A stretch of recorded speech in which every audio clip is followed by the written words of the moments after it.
And welcome to the City Council regular meeting. I am calling this meeting to order. The time is now 6:30 p.m.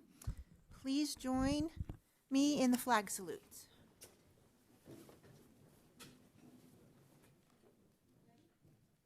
I pledge allegiance to the flag of the United States of America and to the republic for which it stands, one nation, under God, indivisible, with liberty and justice for all.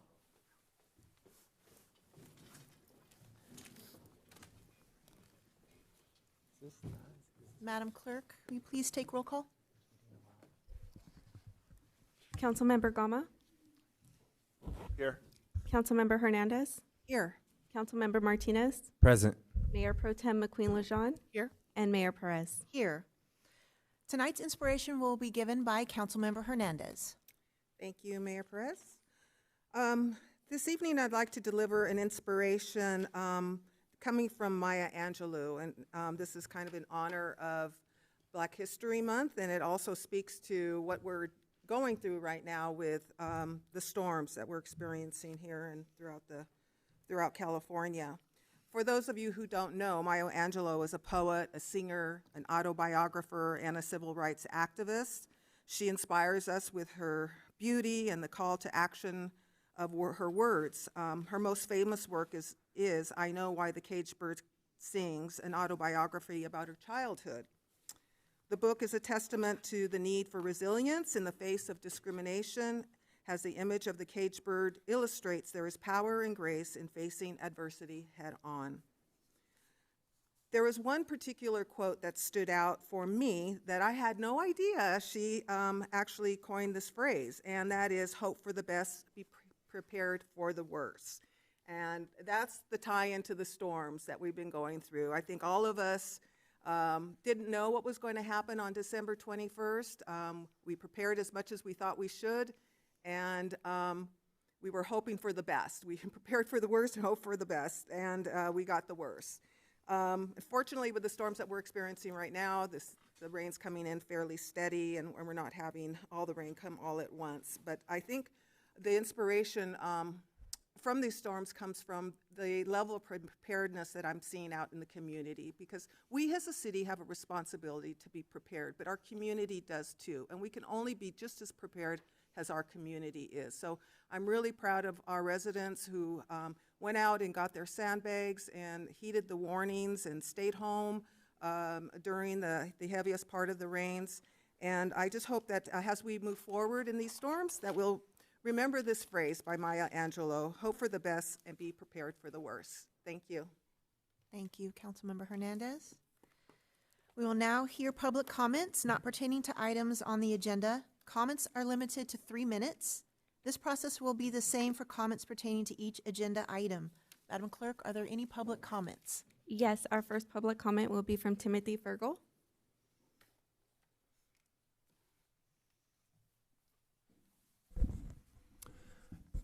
Good evening, Mayor Perez, Mayor Pro Tem McQueen-Lejeune, esteemed council members, city manager, city staff. Thank you for having me. I'm just doing a quick update about the status of the library. As you may be aware, on the storm that happened on December 21st, the library sustained over $1 million worth of damage to the building. I want to express again our support and gratitude for City Manager Vega and his staff, particularly Anna Hanley and Taylor Penny in the Department of Rec, who've been accommodating while we're restarting library programs being run out of the community center. Story time is still taking place Tuesday mornings at 10:30. The first week after the storm, we were still having 30 families and their children showing up for programs. We had a lot of requests for the continuation of the book club and just, again, showing the importance of the library in the community. Library staff have been reassigned to 6 other locations, so I've been busy taking care of them. And we look forward to partnering with the city again to continue to offer library services to the community. Thank you. Thank you. Next is Patty Braga.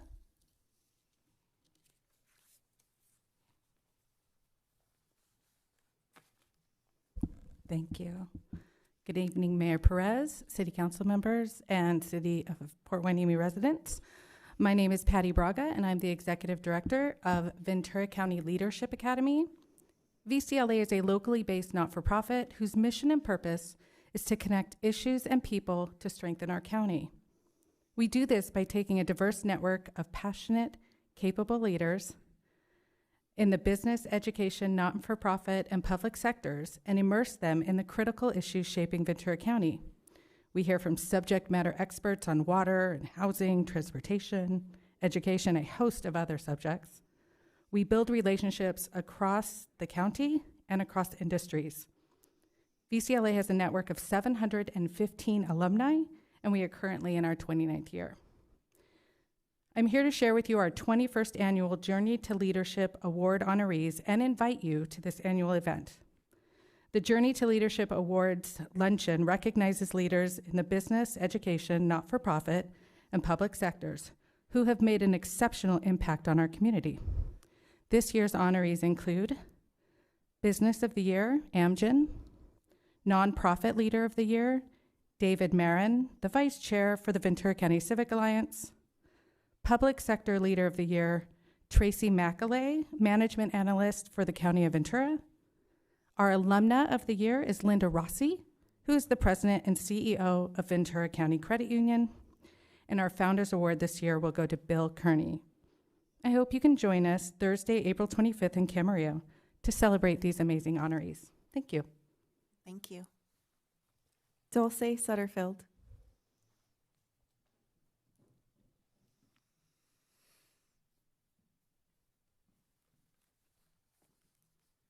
Good evening, Mayor Perez and City Council members. I'd like to bring awareness to where there's some losses that have occurred and could repeat, and this is related to the storm of December and not Hueneme Bay. It's like somewhere else. So I'm speaking from Surfside 3 perspective, where I live, and my car is one of several assigned to a shared carport spot. It happens to be right next to a storm drain, primary storm drain going out to Surfside Drive into your municipal system. So that was developed in the 70s, that drainage system for Surfside 3. Apart from the water damages to my Subaru in the dark of night, and nobody knew what was going on with high water, Lexus parked next to me was found to be a total loss. And then the third car did some drying out on a long desert drive, and we still don't know if there's toxic implications with the underlying mold or whatever. So three cars, 3 single women, 2 fully employed, 1 retired, all different ages. We're also not all the same, the ethnicity, we cover a spectrum here. So in short, I have a diagram. It's so small, I'm just gonna be really brief, but it's kind of like the carport we share. It's at the bottom bracket of the bicycle. And a public works officer, retired public works officer, used a bicycle as a metaphor to me about how storm drains are designed or storm drainage systems. But the bottom bracket gets the gunk in bicycles. And so where I live, building 1 is along, there's drainage here along building 1. North is that way, Surfside Drive. But you also have drainage from the Seawind Way, Blue Water Way, all the way up into the area of the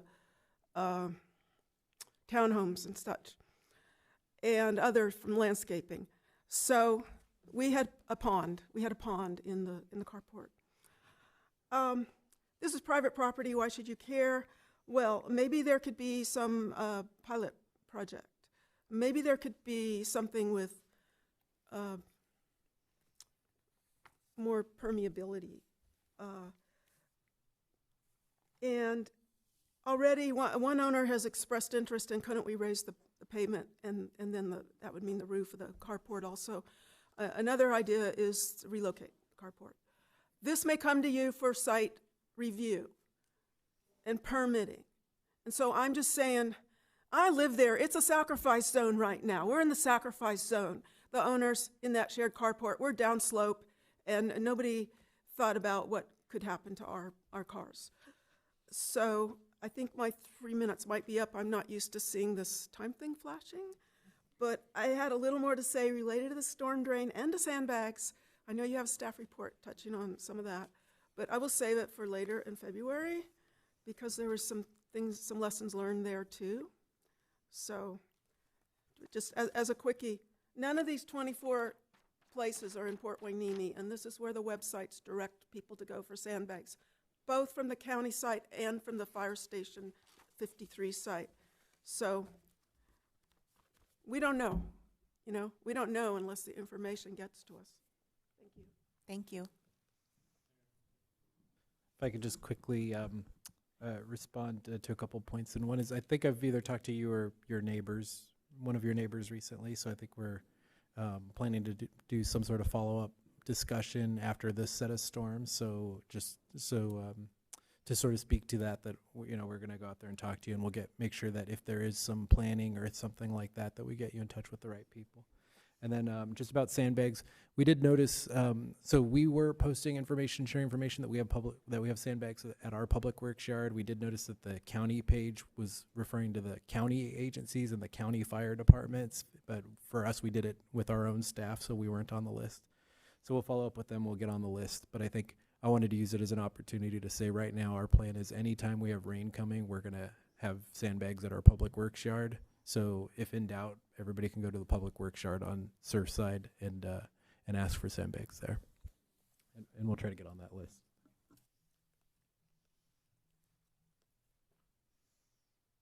Any further comments? No further comments. Thank you.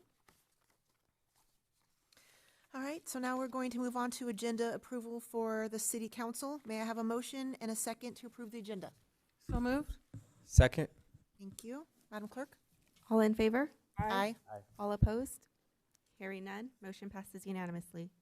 Thank you. Do any members of council have any conflicts of interest to disclose for any item on the agenda? So now we're going to start presentations. The first presentation will be the World Wetlands Day Proclamation by Councilmember Martinez. Thank you, Madam Mayor Perez. I'll be reading the World Wetlands Day Proclamation.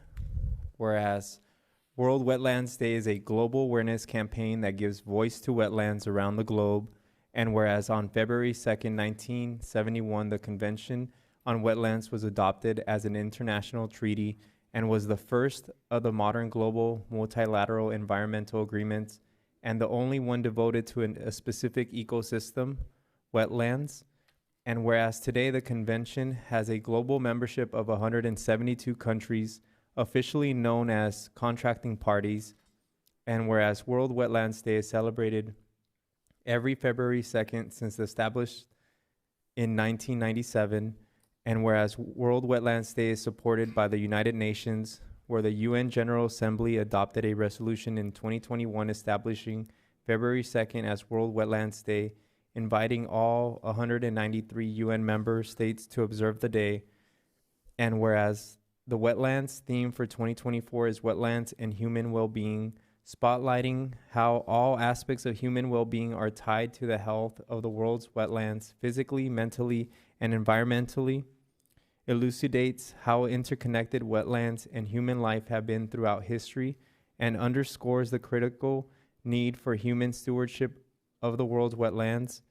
And whereas wetlands sustain life and are central to human well-being by providing clean water, food security and nutritional variety, clean air, medicines, climate stabilization, protection against extreme weather, recreational opportunities, jobs, and positively impacts mental well-being.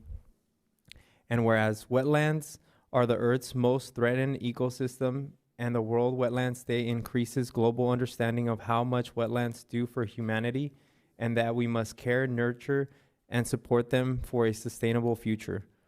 Now, therefore, be it proclaimed that the City Council of the City of Port Hueneme does hereby recognize February 2nd, 2024 as World Wetlands Day and encourages all to value and steward our wetlands. Proclaimed this 5th day of February, 2024. Thank you. I also want to mention that we have coastal keepers here. We have Rafa, and I'd like to invite him to come up and say a couple words if you'd like. You can go. Yeah.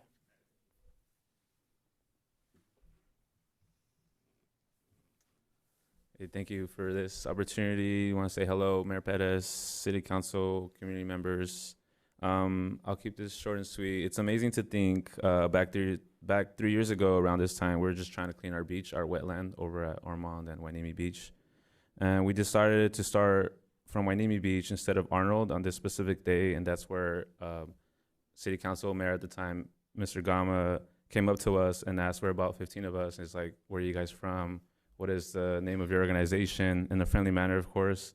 And that day is where Coastal Keepers originally began, I would say.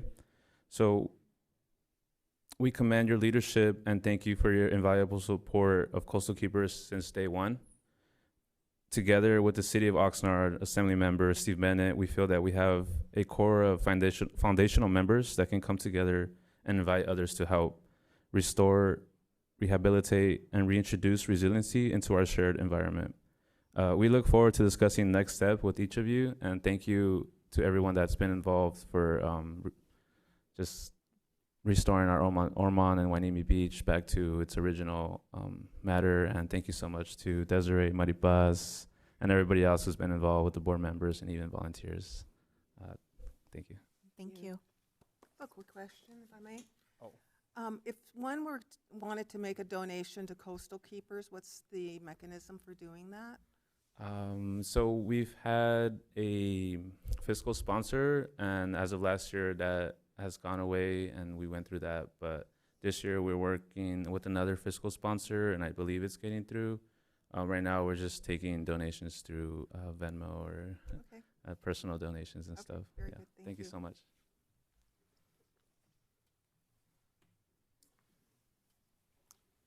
Do you want to get, Yeah, if I may.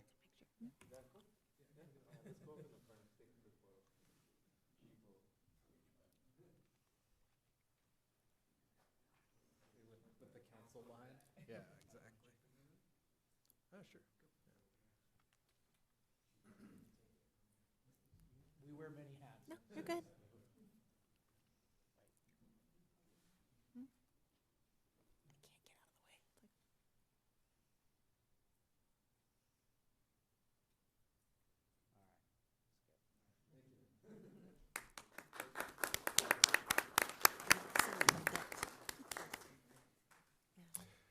Yeah, 3 years ago, I remember that day, and a lot has happened since then, both from the north side of Perkins Road and Ormond Beach, from Arnold Road, and we always seem to meet in the middle.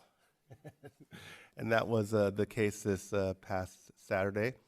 We had a group of youth from Ojai, and one of the things we discovered, and Randall Thomas was helping with us, and the kids asked the question, where did this come from? And we started thinking about it, and we realized that all the trash that we're picking up, someone didn't walk out there and drop it there.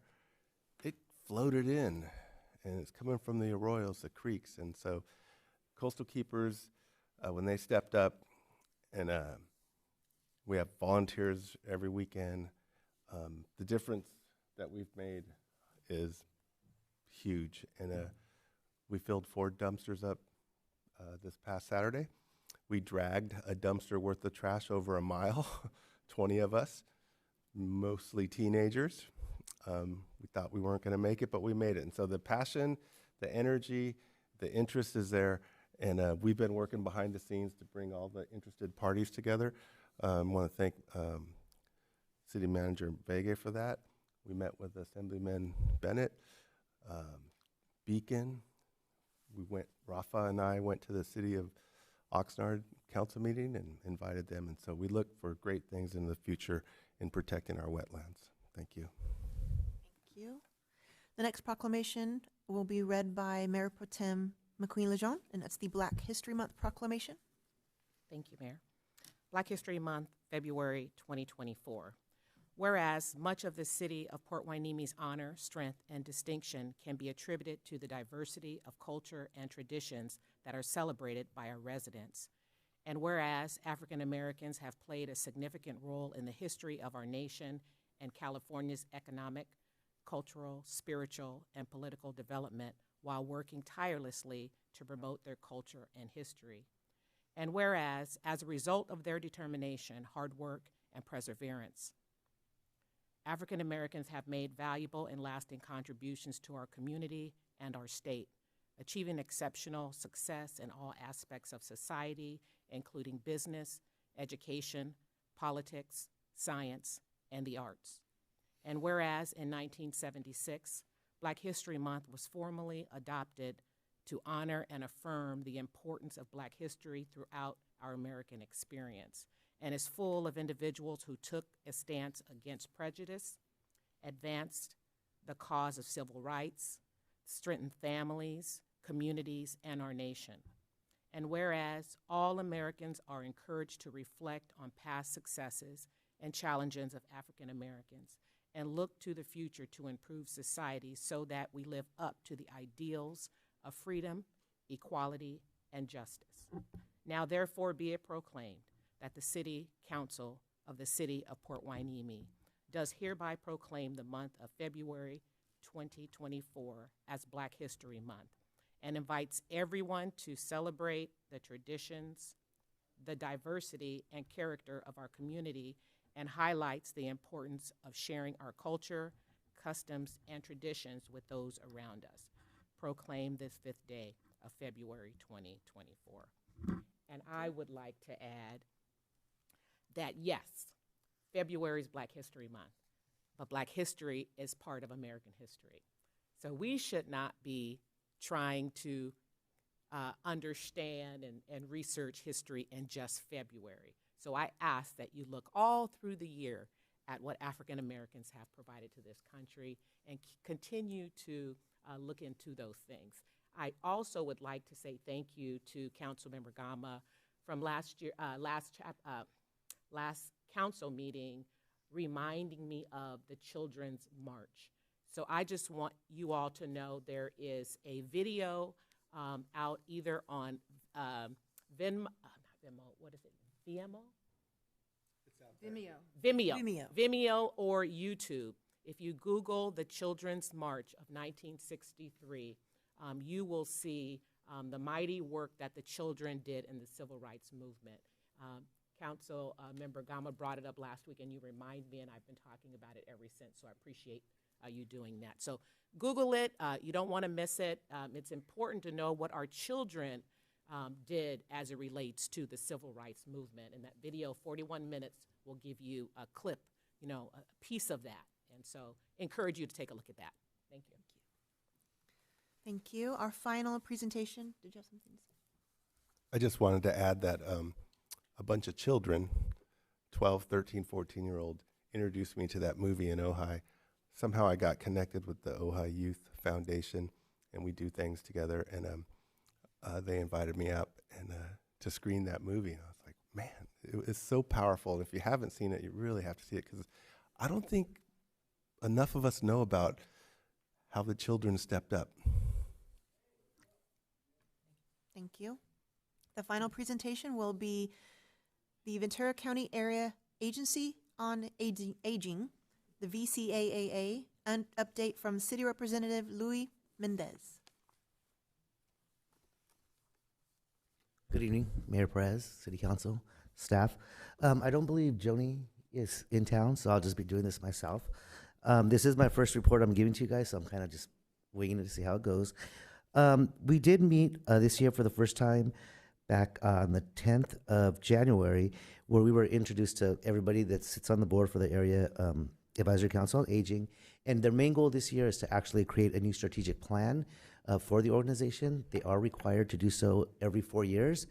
And so what they did is we actually all took a survey. There's about 25, 30 of us in the room from different organizations in every city in Ventura County. And they polled us on what we felt was needed, that to basically help the aging community in our areas. Two of the biggest things that me and Joni agreed on that we wanted to implement was more information. We think information is key, in the dissemination of it, to the public is where there's kind of a gap in people knowing what's out there or what's available to them. And so that's one of our goals this year, is to be a little bit more giving information to the city, to disseminate on their website, or even myself, I post sometimes on Facebook. Another big thing we wanted to add, given that we had just went through the December 20th floods, was to add a disaster relief plan, or maybe even budget for the area housing or area council on aging. So that way seniors, I was at Wainimi Bay, there's some people that don't have cars, limited mobility, and that if they could reserve some funds and volunteers for that specifically when those happen, it might be more advantageous, and our aging community could take advantage of in those situations.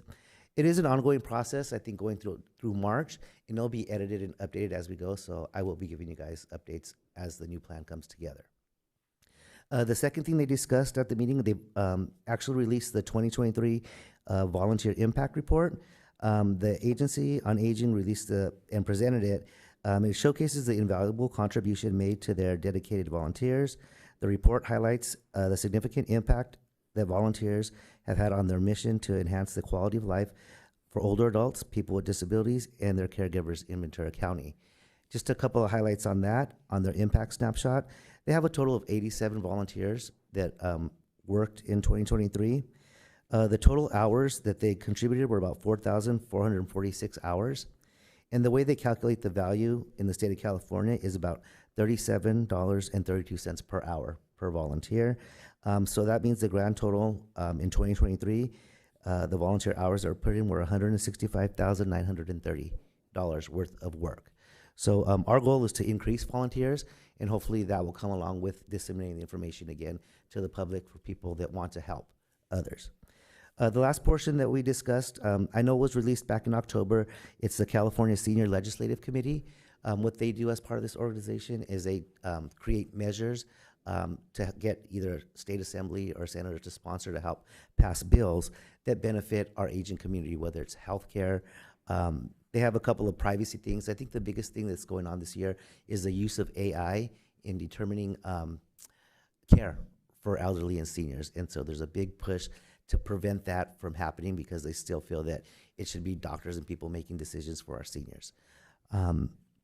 As far as, that's all I have for now. The next meeting will be in March, and I can bring back any other information that you guys feel may be necessary. Thank you. Any questions? Mr. Mendez, thank you so much for serving on that committee and representing our community. We have, as many of you know, a large senior population, and they often get forgotten. And Yes. and you were out there after the storms. You saw, the difficulties Yeah. that some of them were facing, and it's so helpful to have you representing our city and with the goal of bringing more information for our seniors. I think that's going to make a huge difference in the way we communicate with that community and the rest of our senior community. So thank you so much. No, I appreciate that, and thank you guys for the opportunity. Thank you. Have a good evening.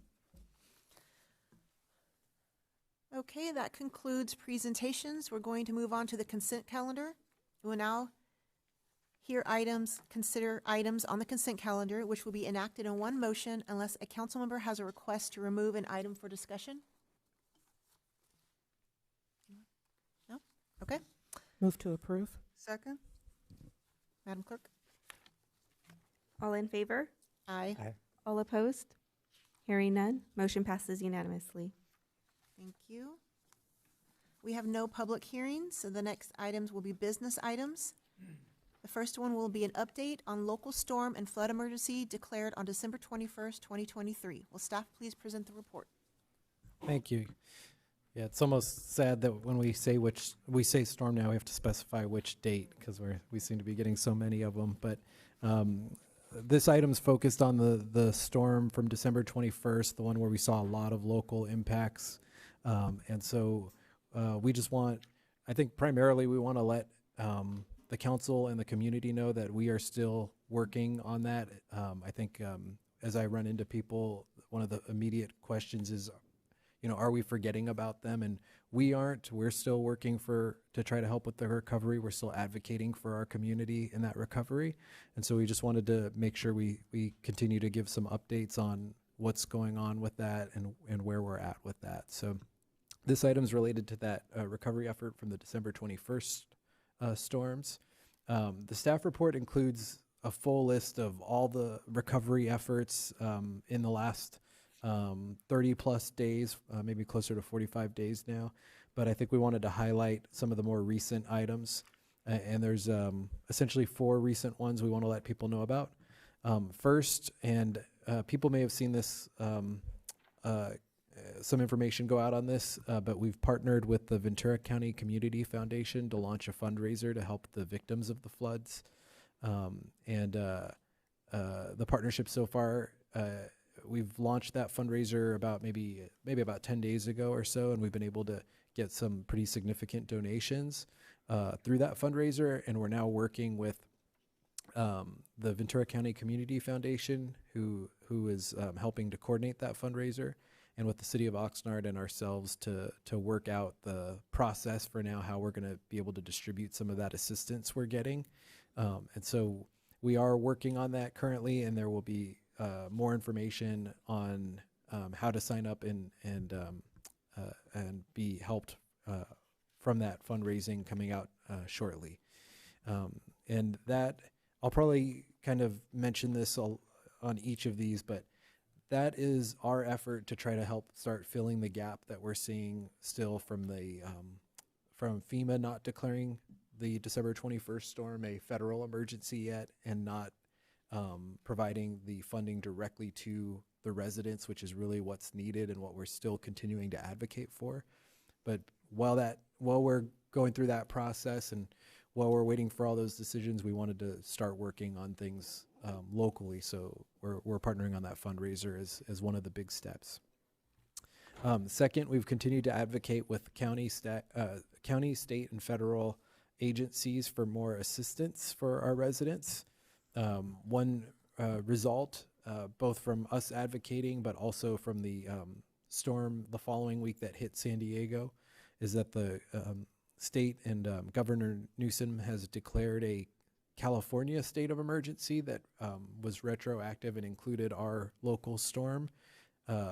So that was a positive that opened up some more relief. It opened up some things like utilities like Southern California Edison, who have relief available to residents when it's a state of emergency, but otherwise would not be able to provide relief. They're starting to roll out their relief programs now. So it's helping to kind of get more programs, more assistance out. But the state still doesn't have, again, going back to that FEMA comment, the state doesn't have any direct funding to residents. So it's a step, but it still did not get us to the point where either FEMA or the state would just give funding directly to those who were impacted. So it's a positive step, but it's not everywhere we want to be. We're still trying to work with FEMA. I do think we were sort of getting to the point of feeling like FEMA was just just going to decline to provide assistance. But we're hoping that, similar to what the governor did, where because there's more storms and more people impacted, and the governor grouped those together and declared a state of emergency, we're hoping that maybe with these next round of storms and the round of storms yesterday, that maybe FEMA will declare a state of emergency. So that is still something we're pushing for, but in the meantime, the state has declared that state of emergency to open up some additional resources. Third, we continue to meet regularly with our recovery partners, such as 211 and the nonprofits in our community, to try to coordinate resources and help for people who need it. And I think the elephant is still in the room from the last couple discussions, and that is just until FEMA comes with money, there's only so many resources to go around, and we're doing our best to coordinate those, but there's just not enough resources. We all know it, we all feel it, we all see it. But a lot of credit has to go to 211 and the different VOAD and our volunteer partners, that they are really finding ways to provide assistance even without that funding coming in. And so we meet regularly with them each week, and we try to figure out how to make sure that nobody's falling through the cracks, and that we're trying to get people assistance, even without the major resource. So we're still doing that regularly. And then lastly, we mentioned last meeting the liability claims related strictly to the garage door damage from an emergency vehicle, or allegedly from an emergency vehicle. and we continue to work with our insurance company on that. We want people to know that we aren't forgetting that. We continue to work with our insurance company, and we expect to have some good news for some of those residents this by the end of this week is what we're aiming for. So we're still working on those. We realize, especially if you're in that situation right now of being impacted by the storm, it's not enough help and it's taking too long, but we're trying our best to try to push all these things forward and provide some help and some assistance. So with that, that is our update on the December 21st storm recovery. Thank you. At this time, we're going to, Some questions. Yeah. Thank you, Mr. City Manager, for the report. I wanted to ask about the distribution of the donations. I understand that's going to be a city's responsibility to figure out the criteria for distributing those donations, and the mechanism is going to come from the city. Is that correct? Versus Not quite. At this point, the three parties are the Ventura County Community Foundation, the City of Oxnard, and the City of Hueneme. And at this point, we're all trying to work out the criteria as that group of three. Okay, but the actual distribution of the funding will be a city responsibility, right? That hasn't been determined at this time. Oh, okay. Yeah. And then the $2 million estimate in damages, do you have a breakdown of that? I do, and we can provide that. Okay, and does that include the liability claims? No. So the $2 million estimate of damage is damage specifically to public facilities. Okay. Yeah, a breakdown would be great, thank you. any other questions? Yes, I wanted to ask regarding the Edison Relief Program, how would someone apply? How do we let the public know that process of applying for the program? Yeah, so Southern California Edison has told us they're going to launch a information campaign, but they did provide us the website that's in the staff report, sce.com/safety/assistance-center, and it's in the staff report. They did provide us that, and they said that while they're doing their campaign, we can direct people there to get information on it and how to apply for that. It's interesting because, like, to me, in the scheme of things, with so many impacts, I did not think the electric bill was going to be like the hot topic. But when we went out, we met with everybody.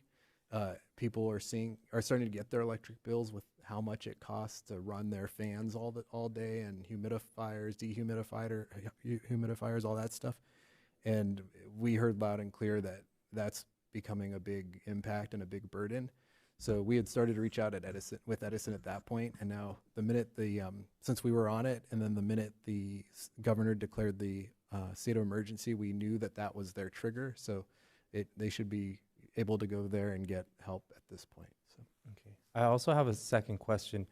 I'm not really sure how we would go about this, but I have an idea of, sending out a letter to Senator Limon and Assemblymember Steve Bennett from like the council, if the council wishes to do something like this. But I think a letter saying, California should have a program where if something like this happens, that we can help out people in California. Because from our last meeting, I heard that other states have these programs, but California does not. So I was wondering if, council would be interested in sending out a letter saying like California should do something, to both Assembly member Steve Bennett and Senator Limon. I can actually comment on that, Mayor. Actually, FEMA has changed their rules and changed their threshold, but it doesn't apply, unfortunately, to the December 21 storm. I was So thinking the even letter, if the nature of the it's- letter might want to change. If you're going to send a letter, change it so that you emphasize that the December 21 storm be included. But it's a very remote possibility that FEMA assistance is going to come through. Okay. I was even thinking just even in future instances. But I think Right. what I hear is the idea that, like, if the state had a fund for this, then by them declaring a state of emergency, we'd be qualifying for it. Yeah. So that's something I think. My guess is if I look to the city attorney, he'd say that that's something we consider, but it would have to be a future agendized item. So if there's an interest in that, we can we can put that on a future agenda if there's an interest from council. Thank you. I had one more comment, if I may. Louis is gone now, but Mr. Mendez had brought up the value of volunteers, and I just wanted to emphasize the value that volunteer groups brought to our city in helping not only the Hueneme Bay residents, but also Villa Seville and the residents on Evergreen. And I have some information here that they estimate, as of today, they have donated 256 hours of assisting households. This is the volunteer hours donated by UMCOR and Team Rubicon. And when I calculated it out, they actually calculate it less than what caretakers get, and the amount is $31.80 an hour, so that comes out to $8,140, and that can actually be used against the federal share of when we go in to request reimbursement. So I'll get that information to you, Mr. City Manager, so we can include that in our financial documentation. Thank you. Any other questions or comments? Okay, we will move on to, oh, we're going to take a vote.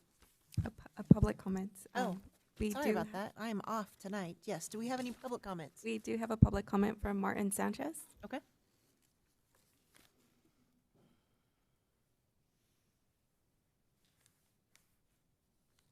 Excuse my ignorance. This is the first time I've ever addressed a group like this, so Welcome. please excuse if I don't follow your protocols. Good evening, Mayor and council members. I'm a resident of Scott Street and Surfside Drive, and what I've heard up to now, it really hasn't even addressed the issues that we have on that street. My main concerns that I have and some questions are the pump house. Everyone is referring to the incident on December 21st. I remember that very well. Around 1 or 2 o'clock in the morning, my daughter woke up and she says, "Dad, we're flooding." So I got up, and evidently, yes, that was the second time that's happened. It happened in 1998. And, but this time it was a lot worse. I put on my hip waders and went about to see what the issue was. It's a good thing that the pump house was running, and I could see it. I walked on the high side of the lots on the south side of the street, which is a little bit higher than walking on the sidewalk, and I didn't get the water inside my boots. So anyway, I was able to make it to the creek, and I could see that the pump house was working. However, later on, that pump house was no longer pumping anymore. And consequently, the level of the water continued to increase, and even if it stopped raining, the water level raised because the water had no place to go. And we need to remember that the drainage for that area from Pleasant Valley Road on the north end, Hueneme Road on the south end, and Ventura Road on the west, and the city boundary on J Street.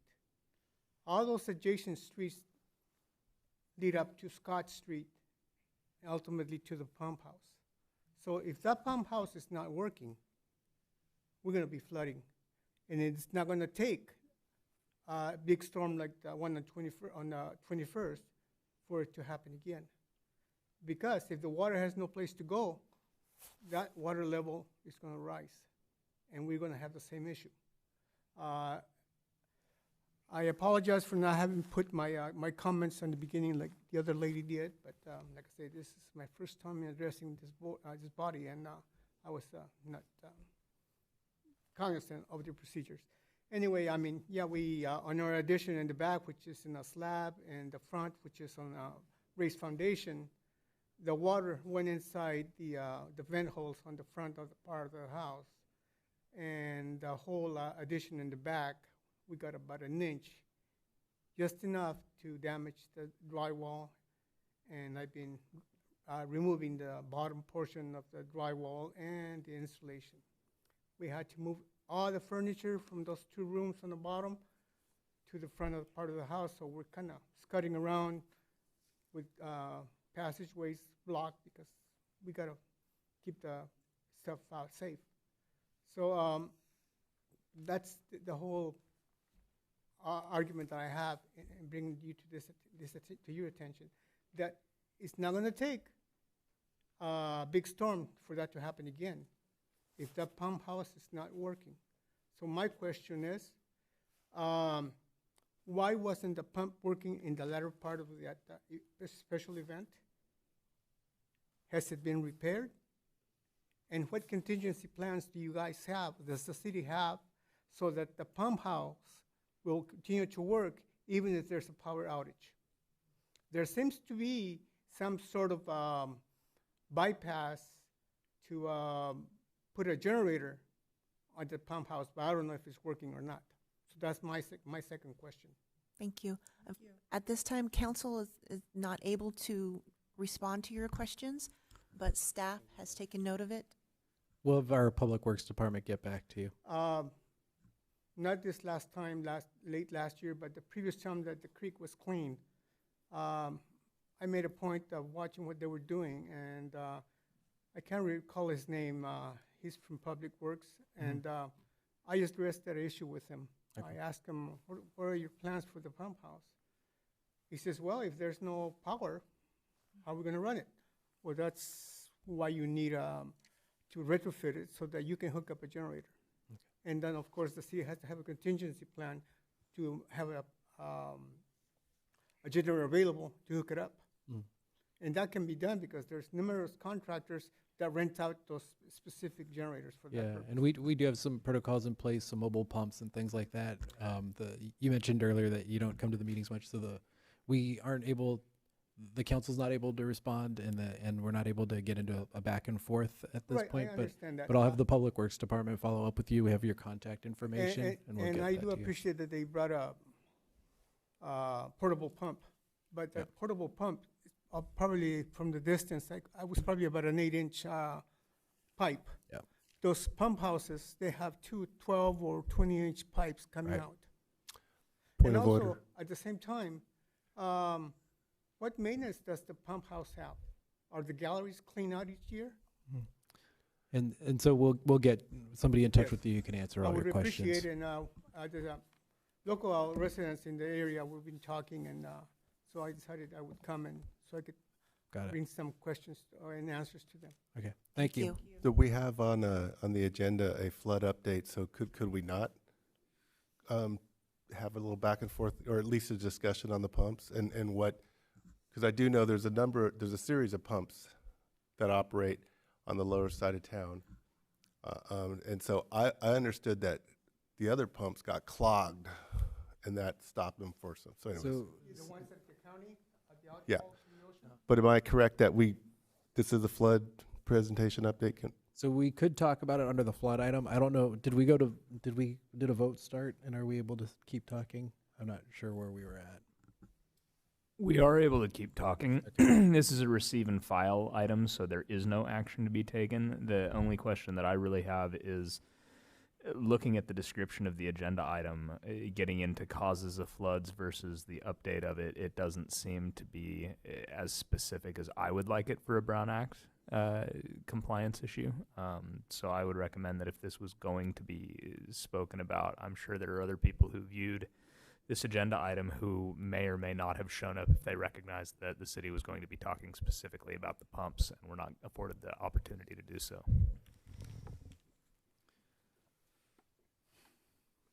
Thank you. So I think what I can do is ask Public Works if there's a quick, simple statement we can provide. I think my quick, simple statement is just going to be, I've heard thousands of different reasons why the flood happened, and the answer is the flood happened because 3 inches of rain fell in an hour, and you know, the pumps, like we talked about the county channel, there was nowhere for the water to go. You know, that just seems to be what the counties said and everything else. So I think I could ask the Public Works Department if there's a very simple statement, I think, to the city attorney's concern of not making this an item that's focused on one drain, and we also aren't prepared to just analyze a drain on the spot. So, Fred, are you aware of any issues there? Is there anything you can provide, any statement you could provide related to that?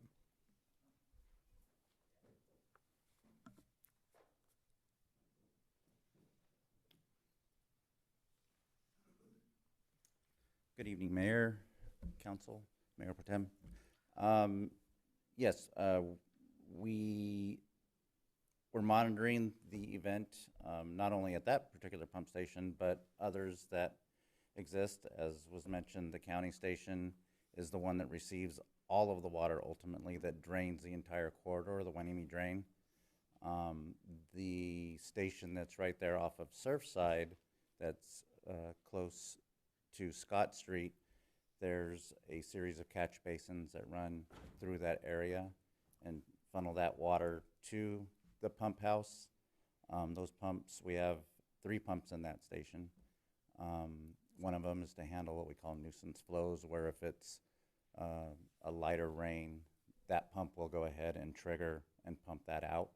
When we get heavier events, we have the other 2 20-inch pumps that are able to turn on and move massive amounts of water. Part of the design on that station when it was built, which was in 1956, was designed for what was in place at that time. So we've replaced those pumps. 2013, we replaced both those pumps brand new. We put in a new control panel, which operates the level sensors and the controls, it houses the controls that runs those pumps. What our staff noted when they went out there, because we check that station weekly, whether it's the summer or the winter. It gets checked every week to make sure that those pumps operate. So even in the summertime when there's no water in them, the station will be turned on, each pump will be turned on briefly. They're not meant to operate in a dry condition. So they get turned on just to make sure that the bearings don't freeze, the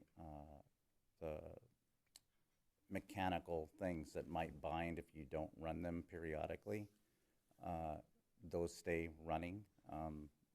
They have different fittings for grease to keep stuff lubricated.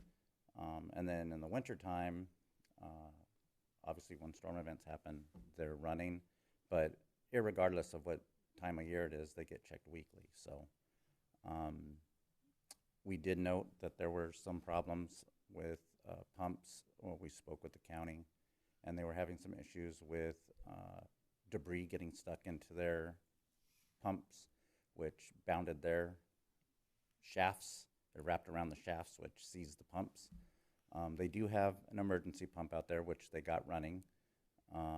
But with the amount of rain that fell that fast, the time it took them to get those things assembled that are meant for an emergency purpose, the water had already backed up so much that it actually breached the creek, which posed another problem.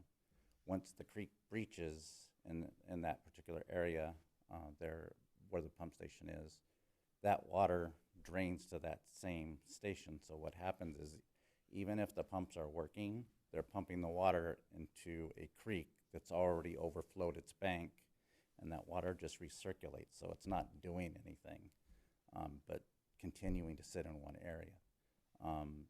Part of that could possibly have been prevented had the county station been operating at its optimum, but that didn't happen. They had debris get stuck, and it caused pumps to seize, and it was only capable of moving so much water. Thank you, Fred. And I'm just going to make the point because we've been asked a lot of questions about county drain and county practices and county maintenance.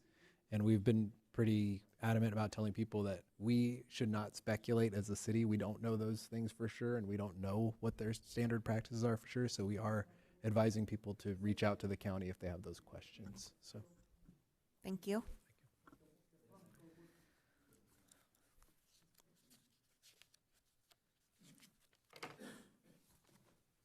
That concludes public comment. Thank you. So this is we need to take a vote on this, don't we? No, it's just a receive and file. Oh, okay. Got it. The only vote would be if there was any additional direction to be provided. Got it. Okay. So item number 10 is going to be the award of contract to Staples Construction, Inc. for the Bubbling Springs Park renovation project in the amount of $11,452,432, which is the base bid plus alternatives, and approve a 10% construction contingency of $1,145,243 for the Bubbling Springs renovation project. Thank you. We have a presentation we're going to provide here in a minute, and to sort of remind people what the Bubbling Springs Park project is and what's included in the bid. But this item is to award the contract because we went to bid as approved by the council on November 6th, and we received bids, and we are now recommending awarding a contract to Staples Construction in the amount of $11,093,442, plus some add alternate items that we'll discuss here in a moment. As probably most people recall, this project is being funded by some ARPA funds and some grant funds, so it's on a tight timeline that we have to stick to. We've been aggressive to stay on that timeline. The most recent step in the process, as I mentioned, was November 6th, when the council authorized staff to prepare and release a request for proposals. And so we are back today to talk about the bids and recommend moving forward with one of those bids. And so to give a quick overview, I'm going to ask our Housing and Facilities Director, Gabby Basua, to highlight the project.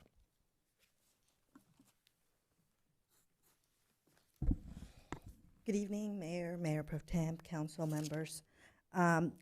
This evening, I'm going to be presenting a PowerPoint presentation. But before I start, I just want to make sure I let you all know we did have a bid protest on this project. So what does that mean? That just means that another person that bid on this project, sorry, this microphone,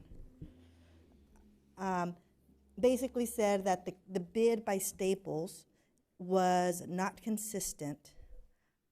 We have gone ahead and vetted that internally with the city attorney, and we are recommending that you deny the bid protest and that you do award this contract to Staples. And you will find more information in regards to that in the staff report.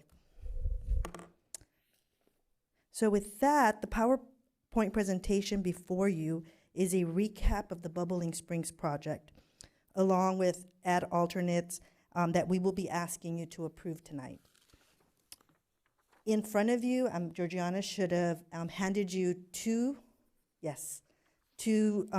sheets there. It has fiscal impact on top. I just went ahead and pulled these two slides from this presentation. I just thought it would be a lot easier for you to have a visual on the impact as I go through the presentation. That's all that's intended to do, but those slides are part of this presentation.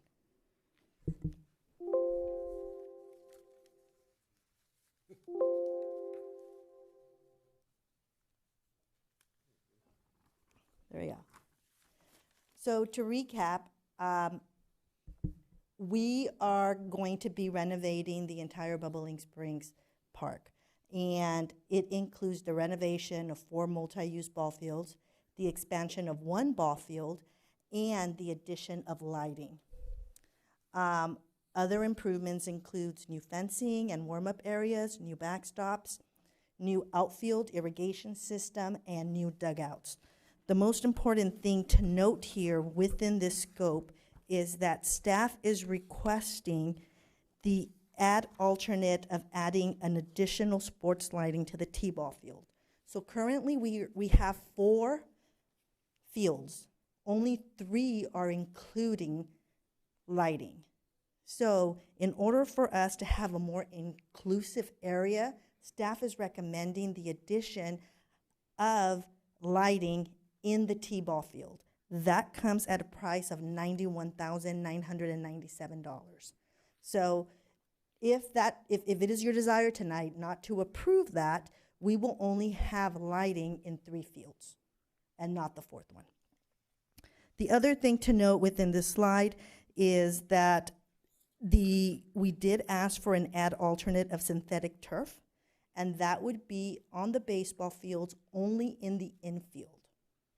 Staff is recommending that you do not approve that, and the reason behind that, it's just, one, the cost, and it would just be, again, more inclusive if we just do the entire thing with natural grass.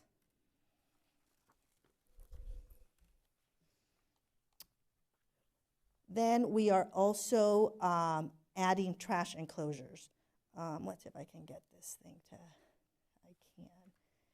The base bid includes a trash enclosure within J Street area here. This is J Street, and then this is Park. This up here is Bard. We are proposing to add 2 additional trash closures, one located near the Bard parking lot, and another one near what is going to be the dog park and soccer fields. That comes at a cost of $112,861, and staff is requesting that in order to make staff's job obviously a little bit more effective. Otherwise, staff is going, when they're out there doing their cleanups, they're going to have to travel all this area to get to the trash. So that is why we are recommending that we add the 2 additional trash enclosures. Next thing is we are going to be renovating what we're calling the Sports Plaza. That comes with concessions, a community room, storage building, and which I'm really excited about, a restroom building in that area. It's going to have the ability to store the baseball equipment. It's going to be able to hold a meeting there. We are asking for 2 additional items within this area. One is the add alternate number 4. It's the addition of a batting cage. That actually came at a cost of $0. So we are asking for a request to approve that. The add alternate number 5 is adding a remote lighting control system to the baseball and soccer fields, and that is at a price tag of $5,854.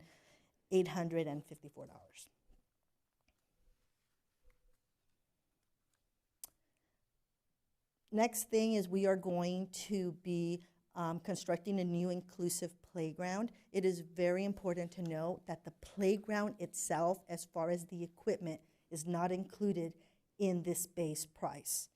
Staff plans to go out for an RFP in order to procure the playground equipment, and that RFP will be coming back to you at a later date. This is another item where we are going to be constructing 2 picnic areas within Bubbling Springs Park, and they're supposed to be shaded areas. One thing to note is that this here is what we call a cloth shade structure. That is what's included in the base price. Staff is recommending that you authorize us to spend the $148,278 to upgrade the structure to a wood frame masonry shade structure. We believe this is more cost effective in the long run for staff. It's going to be easier, to maintain. We run a possibility, which it has happened in other cities, if we go with the cloth, of it being damaged and vandalized. And if that was to happen, the price tag on that, I believe, came up like $35,000 just to replace one. Can I quickly just note right there? Yes. I think this is a good example of, just so everybody kind of understands what we were trying to do. When we went to bid, we tried to bid out in some of these cases the bid and then an alternate, knowing that one was going to be more expensive, but trying to see how big of a difference it was and if the cost savings of the maintenance and everything would justify it.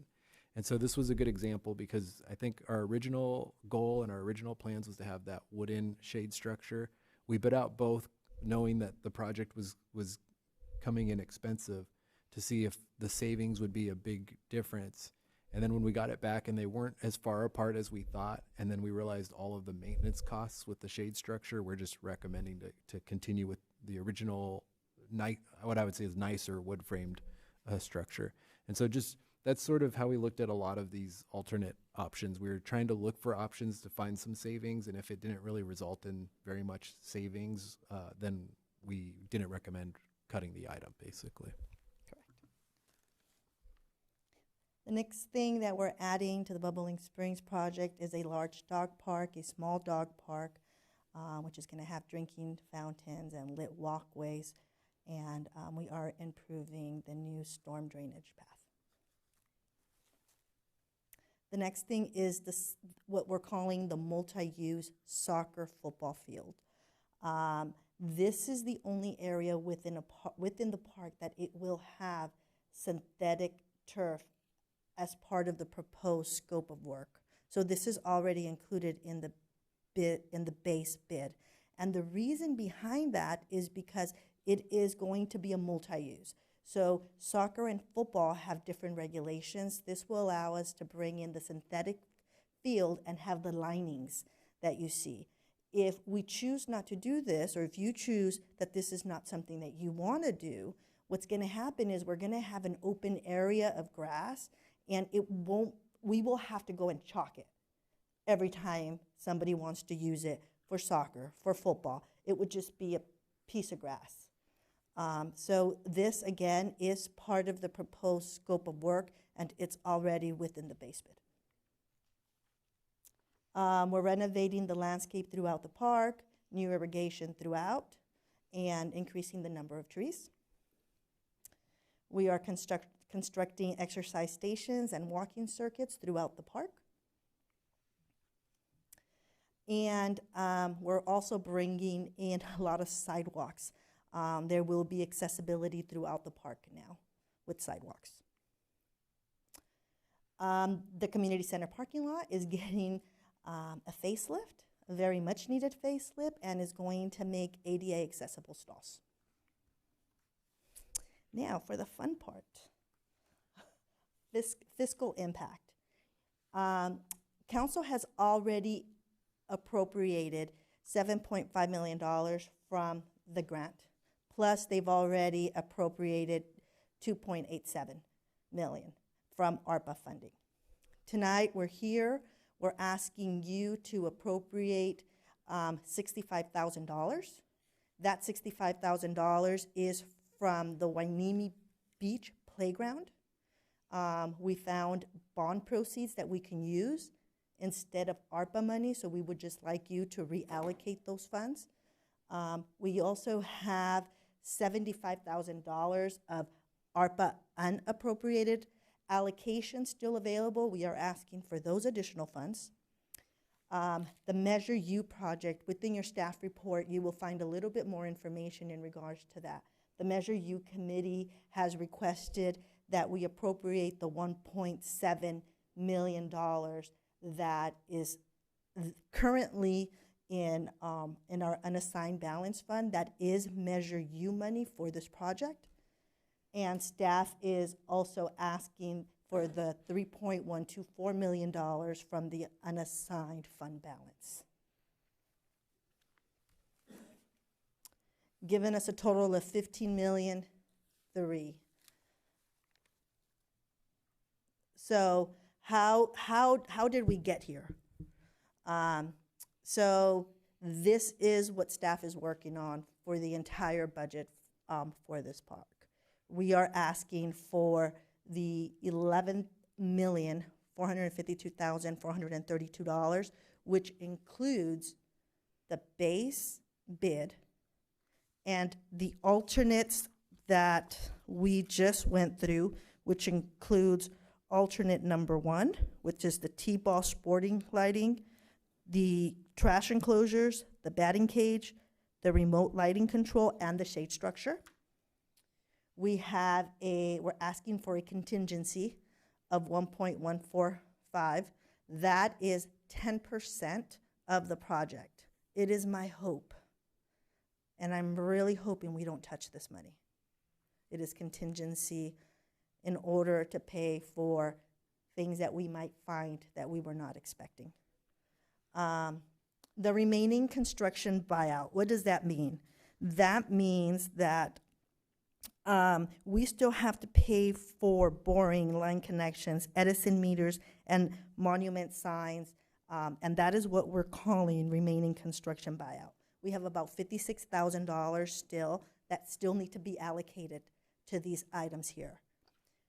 Then we have the remaining city furnished equipment. That means we have the playground equipment that I just said we needed to purchase. We have to purchase benches. We've got to purchase the appliances for the snack bar. We've got outdoor fitness equipment. Those are all items that staff will be procuring in-house that we have not procured yet. So that's our budget for that. And then we have the project soft cost, which includes all our consultants. And we've got additional meters coming in also. That is part of this. We have Spectrum, gas. We've got the CSG consultants, American Environmental. We've got our Native American monitoring that we still need to pay. So all that's what we're calling the project soft cost, is at $1.9 million. And we have a total project budget at $15,360,753. Thank you, Ms. Basua. And I'm available to answer any questions you may have. Council have any questions? I have one question. How important is the T-ball sport lighting? I'm just curious. Is it going to be used, or? I mean, I'm just curious. I mean, I think it's a great idea. I think they should have lighting, but T-ball. I don't. We believe it's Essential? it'll be inclusive. It'll make the park a whole. So at least the sports complex side of it, because then we will have 3 fields with lights and then one at the end that'll be dark. Yeah, So I think it just, That's good enough. yeah, I think that's part of it is, you're going to look at the baseball fields and you're going to see one that's missing something that yeah, the and others I don't think, and this is just my opinion, you might have a resident that said, why did they forget to add lights? We just want to make sure, if it's the desire of the council not to have them, that's perfectly fine, we can remove it. And that is part of this discussion now, is this is the opportunity, if there is anything that we've added that the council would like to remove, that this is an opportunity to discuss those, or alternatively, if council wants to add the item we didn't recommend, would be the other one. I think the last just point on that too is we were talking about that. That was probably the one that we were sort of torn on ourselves. And I think one point is, particularly in this time of year, it gets dark at 5 p.m., for several months here. And so, at first we were like, well, the kids that are T-ball aged aren't going to go out and play in the dark. But time like right now when it's 5 p.m. and it's dark, kids might want to go out and practice still. So, Has the Hueneme Little League weighed in on the T-ball lights? We did ask, I believe I saw Ms. Bolo here. Yes, I'm sure it is an amenity they would love, but understand if it's not possible. if you don't want it, we can save $90,000. So tell us if we're wrong. Yeah. Yeah. I think encouraging T-ballers to play more T-ball is probably a good idea. Yeah. Right? Good I mean, if it gets used, right? It does get used, so Yeah. good evening, everybody. I believe during our first conversations, that was one of the first things that I thought they're gonna cut back on. That's gonna be the first thing that gets chopped off. But everything made sense. And I know that we said, if the budget allows, of course we would love it.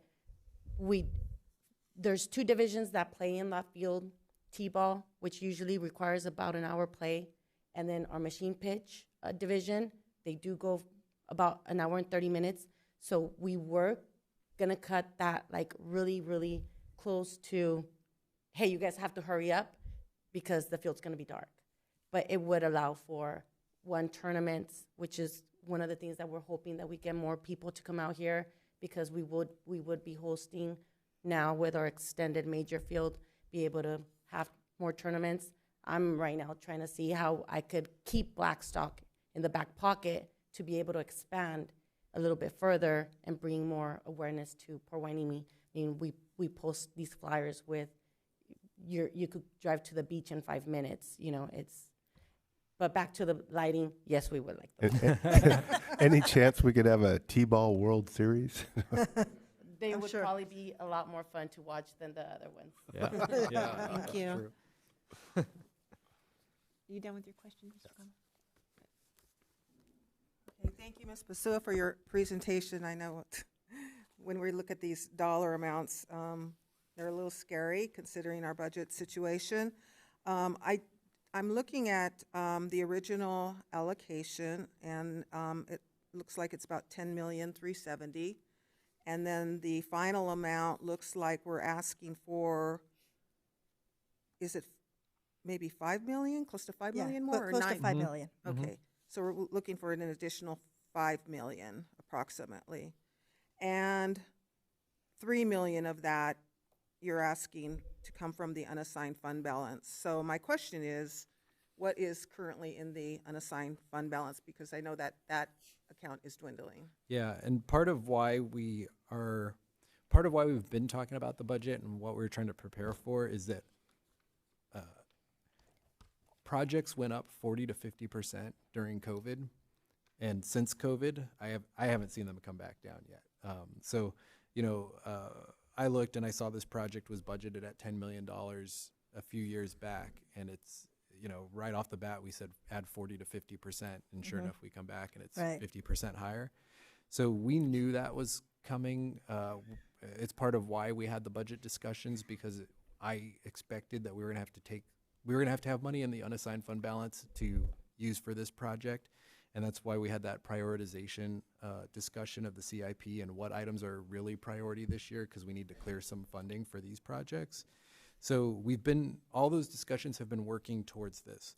And so we were able to reduce our budget impact by about $1 million. Next council meeting, we're bringing more adjustments and recommendations back to try to clear another $1 million in the budget. But so as of this moment, prior to that $1 million, there's funding where after this project, after we pay for everything, we'd have $5.5 million in the unassigned fund balance. And so is that less than I would like? Yes. Is it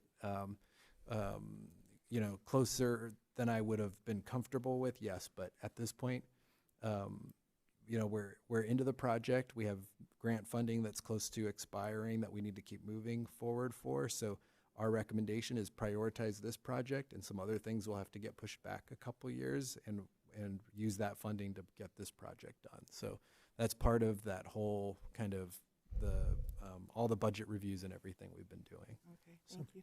So is it possible that part of this project, some of the amenities that we're talking about here could be pushed back, so we don't make such a drastic impact to the contingency fund or the unassigned fund balance? May I? Yeah, sure. May I? So yes, to answer your question, yes. But what will happen is that our mobilization will be higher. So for example, the trash enclosures, we already have construction crew out there. We've already mobilized them. It is a lot less expensive for them to do it because they're doing other stuff. If we've got to mobilize them again, it's going to bring the price up. So the prices you're seeing here are not going to be the prices that you're going to get in 3-4 years. All right, thank you, that makes sense. Then I think my final question is the playground. So if we're taking the monies or the funds from the Hueneme Beach Playground, does that mean that we are not going to do the Hueneme Beach Playground? No, so we are basically reallocating. We've got bond proceeds that can be used only at Hueneme Beach Park. So we are instead using the bond proceeds that we have available and freeing up the ARPA funds for this project. Okay.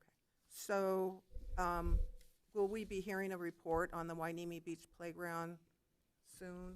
Will there be a status report on I movement there? I don't expect an update on that soon. I think when we had our CIP discussion a few months back and we talked about really prioritizing all our staff, but all our money and everything into this project, I think at that time we agreed, I don't know that everybody was happy with it, but we agreed that the Wainimi, some of the other projects like the playground at the beach, were going to get pushed back a year or two. So I think our thought right now is we're all in on getting this project done, and as soon as we get this done, then we will start on the projects like the playground at the beach. Okay.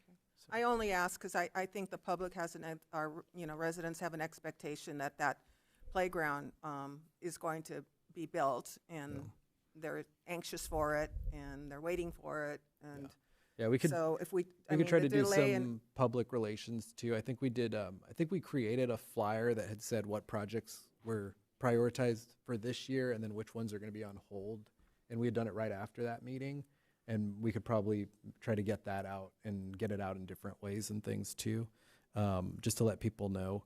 And if I'm remembering right, we had agreed to, to prioritize this, and then we had talked about doing some of the little things that we've done, like getting the fire pits and things like that out, as the immediate Yeah. improvements to the beach. Okay. So, Well, so and we also have the volleyball, 2 additional courts that are going to be coming. Okay. And if I could just finish my statement here, I'm just concerned about the delay with the playground at the beach, and it seems like the swing set comes up a lot. I mean, is there any way that we could do something, at least with the swings, get the swing set back out there? Yes, Something the small. Public Works team is working on bringing at least the swing set back. Yeah. So we did agree to kind of bring that back with the rest of the playground pending. Yes, Okay, thank you. And we're probably going to get told to get back on. to get back on track. the Yeah. Public Springs project. I'm going to ask McQueen, Miss, do you have a question? I saw you. Okay, okay, go ahead. I just wanted to, the bigger issue is what we could afford and what we can't afford. And I think previously we were being told skate park, beach park, Bubbling Springs, you get it all. And I really appreciate the fact that our city manager comes along and kind of tamp down those expectations, because I think they were a little too much. And I do believe we all agreed to focus on Bubbling Springs because we have a very large grant, and unfortunately costs have exceeded. So it's really important for us as a body to pay attention to our budget and take one step at a time. And this is a big step, and then we can prioritize. And I just want to be realistic with the public. We're drawing down our general fund to a place that we'd rather not be, and we're doing it for the betterment of the city with this wonderful big project. And so I think we should just focus on this project and let's get it done with the budget if possible. And then let's start building our cost savings and building our unassigned fund balance for the future. Any further questions from council or comments?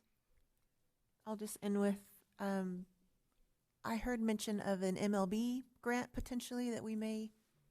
Yes, and we were trying to get that ready for this item, and I may have even at one point when I sort of listed the items that we were trying to bring back, that might have been in one of those communications, but I think it's going to be on the February 20th agenda. The timing should be okay, but it was a chicken or the egg. We needed to know all the details from this bid to then submit it to the MLB grant. For the goal is we're trying to apply for the MLB grant to get some of the baseball field amenities paid for.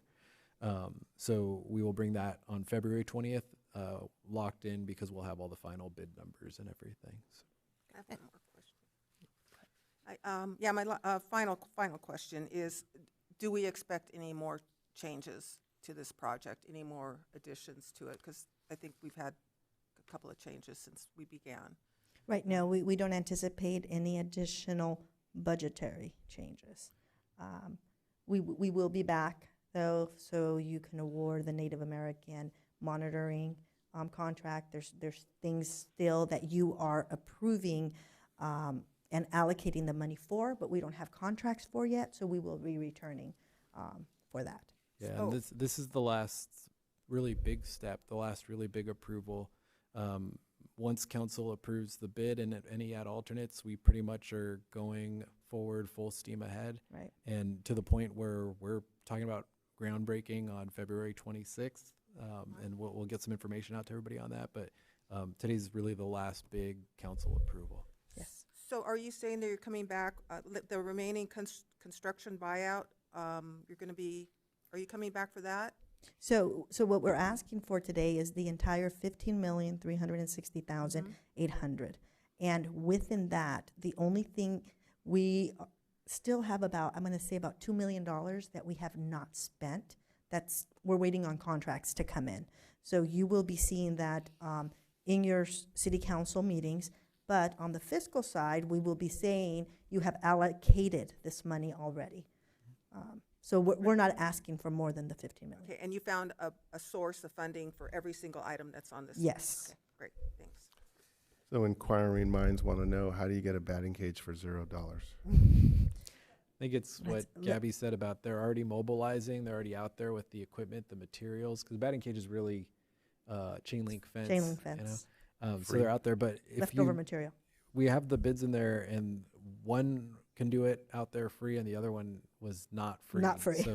So Went with the free we one. thought that was a no-brainer. I would just job. like to thank staff for all the work they've put into this. We know it's been a roller coaster since day one, for good reason. They've had a lot of surprises with our budget, surprises with costs, but I want to thank them for their due diligence and everything they've put into this project. This is going to be probably one of the biggest projects Hueneme has ever had, or at least in a long time. And I think when it's finally done, the community is going to be really happy to see it. So thank you for everything. I want to say Susak. That means good luck, good job. Thank you. In Vietnamese. I had to bring something back from Vietnam. It means good job. Thank you. And just so the council is aware, we have a large team behind this. It has been almost a year that we started the design process, and it goes without saying that we have very good consultants, and we have a great, awesome team here at the city. The Public Works team has been amazing. My facility staff, the Cummings Group. We've got our architect file here, and we're looking forward to working with Staples. So it has been a team effort, and I'm really proud to call Hueneme a place that I work. We have amazing staff. Thank you. Are there any public comments? We have a public comment from David Scrivener.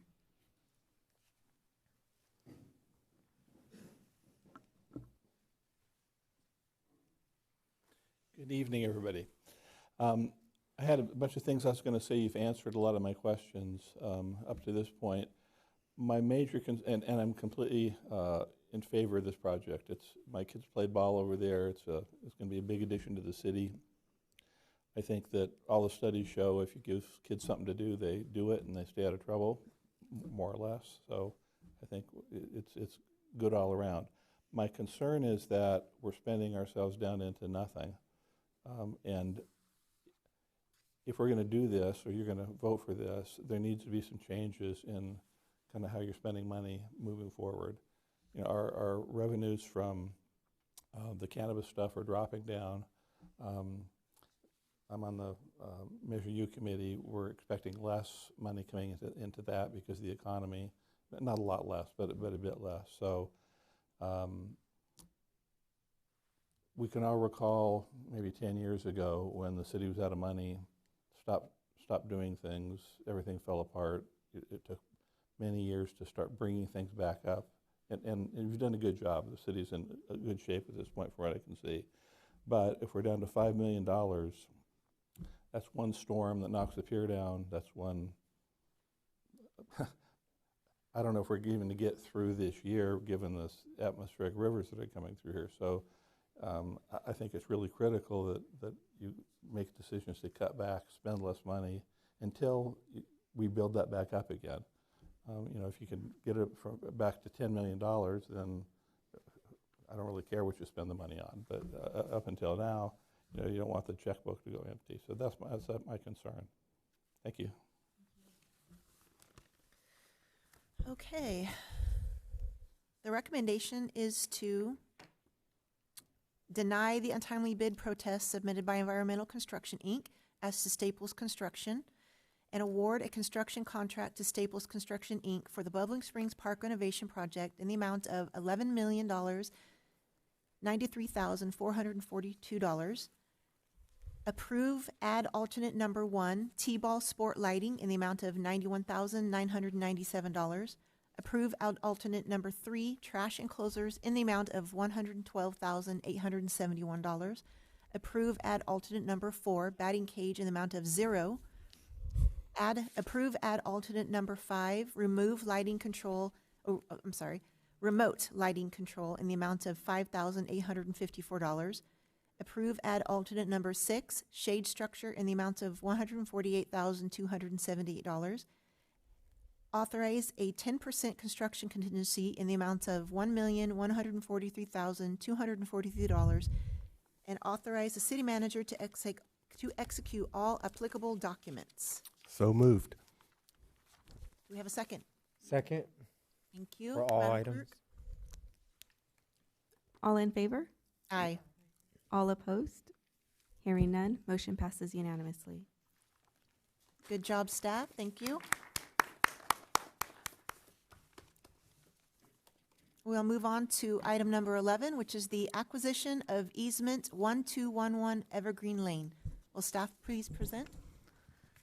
Good evening, Mayor Perez and honorable council members. Ms. Basua just gave us a wonderful update on all of the nice infrastructure we're going to have at Bubbling Springs, but Bubbling Springs will also have new restroom facilities and concession facilities, and this brings us to the more unsavory aspects of infrastructure, and that is a sewer lateral line easement so that we can connect these new structures to the sewer system in the city.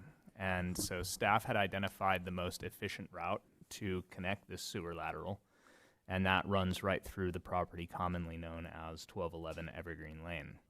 And the Public Works staff has made contact with the property owner, has discussed this with the property owner, who is more than amenable to granting such an easement in order to run that sewer lateral and allow the city to upkeep it and maintain it and such.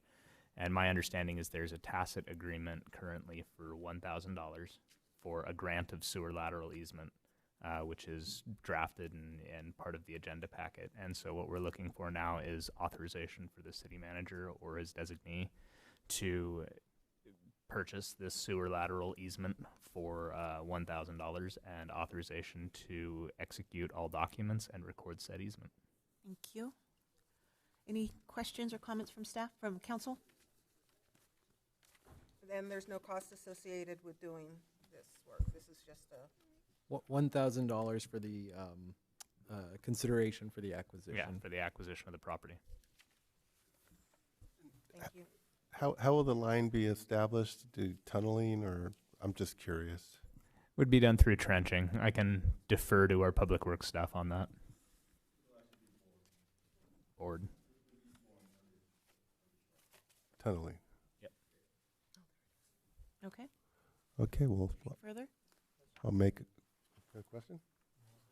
Are there any public comments? No public comments. Thank you. We have a motion? So moved. Second? Second. Madam Clerk? All in favor? Aye. Aye. All opposed? Hearing none, motion passes unanimously. Thank you.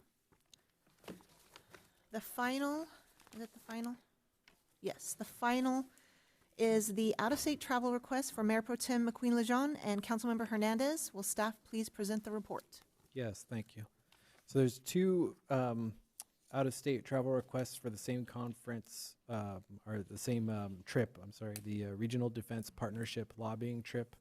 So there's a request from Mayor Pro Tem McQueen Lejeune to attend. Mayor Pro Tem McQueen Lejeune is the primary representative of the city to the Regional Defense Partnership Board. there's a request for Mayor Pro Tem to attend, and I'll talk about the budget here in a second. So there's that first request, and then there's a second request, and that is the request for Councilmember Hernandez, who is our alternate representative, to attend the Regional Defense Partnership trip to Washington, D.C., to also attend. The reason why normally out-of-state travel requests are consent items on the agenda. The reason why this is a business item relates to sort of a first time we've had this sort of budget question for the council to consider. And that is that typically how we budget for travel is each council member has a $3,000 training budget. And typically if that if the training falls within that budget, it's typically included as a consent item for approval. In this situation, we have sort of a new question, which is for Mayor Pro Tem's trip, she is going to use that council member training fund for a portion, and then she is not asking for any additional funds for the amount that might exceed that council member training portion. Essentially, that would be paid out of pocket. For Council Member Hernandez's request, the request is for to use the remainder of that $3,000 training fund, but then to use a separate budget, a separate line item, and that is a separate pooled travel fund that was created in this year's budget. In this year's budget, the line item was created that includes $15,000. It doesn't, for just council member pooled travel, it doesn't say how it's to be used, how it's to be approved, if it's for any specific purpose. So this is the first request we've had to use that. And essentially for staff purposes, we need direction from the council on how they'd like to use that and if they'd like to use it for requests such as this. So the pending question is essentially the 2 out-of-state travel requests, and then the third would be if the council is willing to authorize the additional reimbursement of the $1,000 that exceeds the individual travel line item, and that would come from the $15,000 pooled travel line item. The last point I'll make, just because we just talked about the budget, we are bringing a budget review back on February 20th, and just to all the points that were kind of made earlier in the meeting, we're looking to try to find additional savings to balance the budget a little bit better to cover the CIP costs and to have more money in the unassigned fund balance for the projects like the ones we just discussed. So that is being brought back, and as part of that, we are looking at things like the travel funds for employees and for the council to recommend some modifications.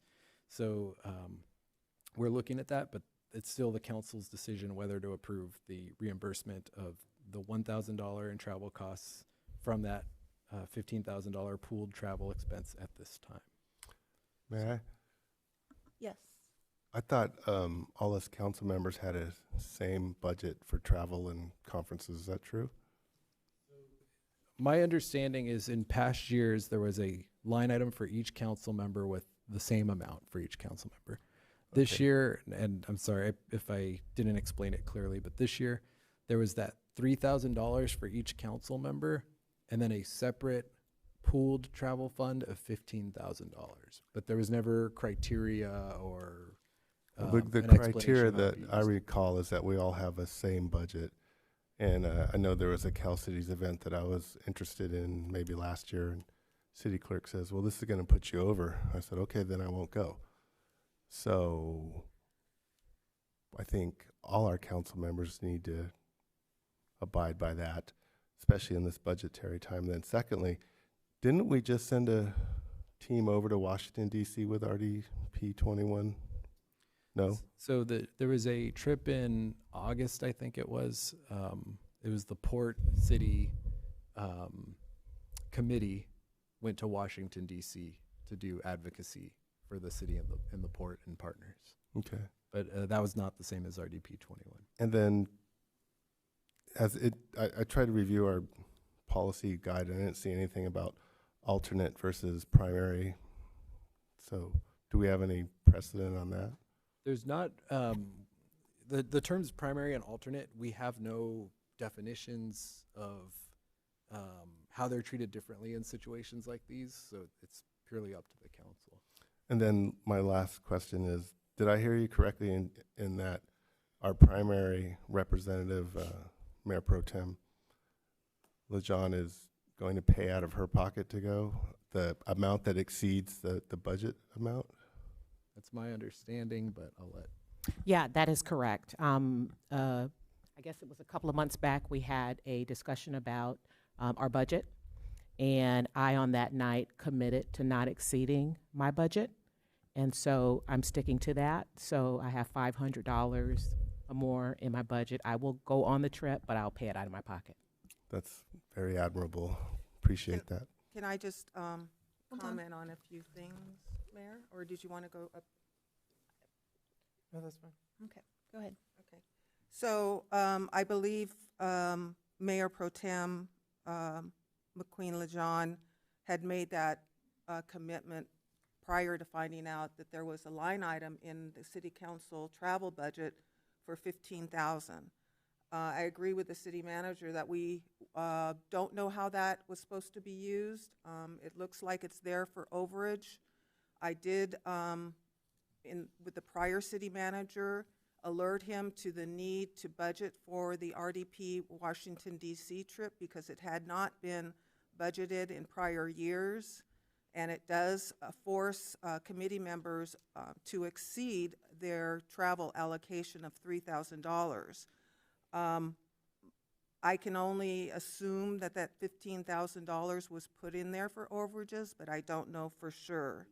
But I did ask for it. I was told that it would be done, but I don't know that where it was actually reflected in the travel budget. As far as the issue between primary and alternates, one issue I'd like, or a thought I'd like the council to entertain here is that we've overlooked the fact that while Mayor Pro Tem McQueen LaJohn serves as the primary, she is the primary for the general membership meetings, and I am the primary I am her alternate for the general membership meetings, but I'm also the primary, which is a standing committee for the strategic committee, and have been for 4 years. So in that capacity, has a primary on the strategic planning committee, I believe we should, for all committees, have the support, the financial support to carry out our duties.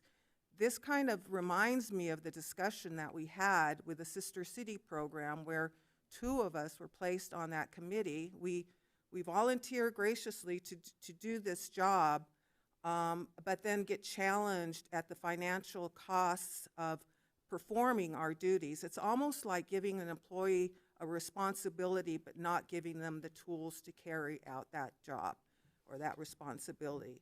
So I am asking for an additional $1,000 to go to Washington, D.C. to advocate on behalf of the base. It's a different agenda than what the port took with them when they went to D.C. I'm also asking the council to consider the fact that costs have gone up, travel costs have gone up. I am searching for the lowest airfare possible. The hotel costs can't be helped because we're all being asked to stay basically in the same hotel. I'm trying to keep the cost down as much as possible, but it ended up coming out to $1,000, including the $1,368, which is currently in my travel budget. And there is precedent for 2 members of the council to go to Washington, D.C. with RDP. In prior years, Councilman Sharkey and Councilman Hensley have gone together. And this is a carryover from those years. And I'm not saying just because it was done then, we should do it now. but I do want to emphasize that I serve a key function on the Strategic Planning Committee as a primary member, and I think that that should be sufficient justification to go and to have the city cover my costs. Mayor, so when it comes to the Port Washington trip, I think that one's obviously a benefit to the city, but I don't see any benefit to the city in helping the defense Navy base do whatever they're going to do. We all have a budget, and I think we need to be mindful of where we are now, and I think we need to manage our budgets appropriately and decide, like I did, if it's going to put me over, I'm not going to go. So that's how I feel. If I could address that. Council Member Martinez? Yes, thank you, Mayor Perez. I had a question in terms of, where did those $15,000 come from? Because I had never heard of that since I've been on council. And did I just hear correctly that Councilmember Hernandez had asked the prior city manager to add that item? Because that's what I just heard, because council didn't approve that, at least not that I know of. So how was that added on there? I don't have the history of it.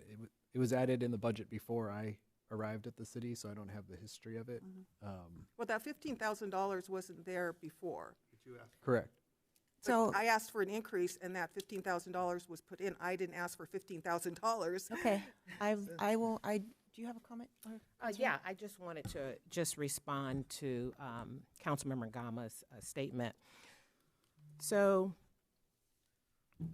as someone who worked for the military for quite some time, we're in the city of Port Hueneme. We have the Naval Base Ventura County in our city. The Naval Base Ventura County is not only a CB base, it also encompasses the Point Mugu base. So I think it's important that the city of Port Hueneme elected officials participate in any lobbying as it relates to the military. I provided this to the city manager, and maybe he'll provide it to you all, but it's the accomplishments of the RDP 21. And I'll just say on the very first page, it talks about the command moving from 70 commands to 100 commands based on the lobbying of the RDP 21. So that means there's more commands, there's more people, there's more residents, there's more revenue, and so I think that it is very important that we support. What I think would possibly not go well is if we have other elected officials and other people lobbying for us and we're not participating. And so I think it's important that we participate. Part of my, so I'm not talking right now about the vote. I'm talking about our support, city support for the military base. As far as the support that we have been providing, it hasn't cost the city anything except what we've had for travel budget. And so I think our return on investment is greater than what we are paying for. What we're getting in return is at the highest value, I think, and we should really continue that. I actually have a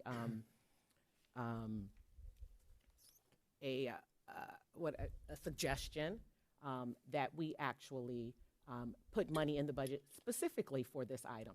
It doesn't have to be part of our $3,000 that we get, but I think it's important enough that people from this city need to be, people in Washington, D.C., our legislators, our senators and congressmen need to see that it's important to us as well. And so I'm going to ask that it be put in the budget. Now, I'm not talking about right now, but I'm talking about for the future. I think whether it's me and Council Member Hernandez or someone else, I don't think it really matters who it is, but I think we have to support. I'm going to speak on now.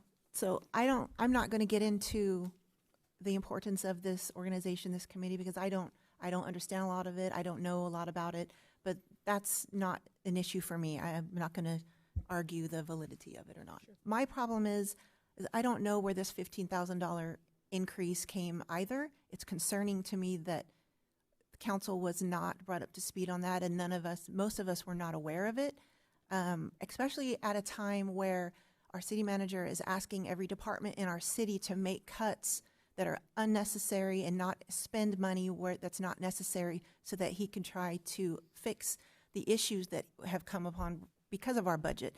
And I will point out to council, as of now, has $3,000 per person for training. Our PD has a training budget for its sworn only of $19,000 total. That is less than $1,000 per sworn officer for mandatory and necessary training that they get every year. And council has $3,000 for conferences, not mandatory training. It's really, I haven't went in 3 years. It's not really mandatory. It's good to do. It, provides networking, but I have a really significant issue of increasing our training budget when we're cutting everywhere in the city, and our sworn PD can barely send, not everyone gets to go to training, and some of this is mandatory for them to be even sworn officers. And I have an issue with that. And every department in our city is cutting, and we're asking for increase. And I think us as council members need to be leading the way and be the example set for the city and all the other departments and joining them in the fact that we need to make strategic, smart, efficient budget decisions, at least until we can get that rectified. I think too, if I could just interject here, that I believe that we do need to revisit the $15,000. I understand that it's going to be discussed as a separate agenda item at our February 20th meeting, and that's the appropriate time to decide whether or not to keep it or keep a portion of it. But tonight we're voting on approval for both members of this council to go to DC with a request for me to at least draw upon a $1,000 overage. There's other I have a point of order. There, is the agenda item, is it two agendas? Are we approving both at the same time or one at the Three separate items. One three would separate be items, so we the take them one request at a from- time? The request from Mayor Pro Tem McQueen-Lejean. Second, the request from Councilmember Hernandez. And then third would be Okay. approving the additional, the budget to come from the pooled travel. I have, there's also, if I may finish my sentence, please, point of order. May I finish my statement without being interrupted again? I don't think I was done, but go ahead. Better finish your comment. Thank you. So I was going to say that the request tonight is to allow me full reimbursement of my trip. There are other line items in the travel budget that we can draw upon. There's another $5,200 in there for memberships, which I don't know that any of us have access. So in the whole scheme of things, I don't think $1,000 is going to make that much of a difference. If it's not approved by this council, that's fine. I'll just pay for it out of my pocket. So. I have complete faith in. But Hold on, let's keep things in order, please.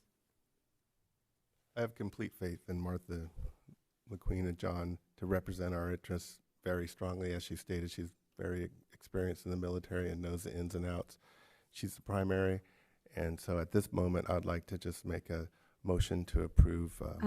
Sorry, we do have a public comment, so. Okay. Are there any further questions or comments by council? Yes, I just have one question, just because, like I said, I had never heard of the 15,000, but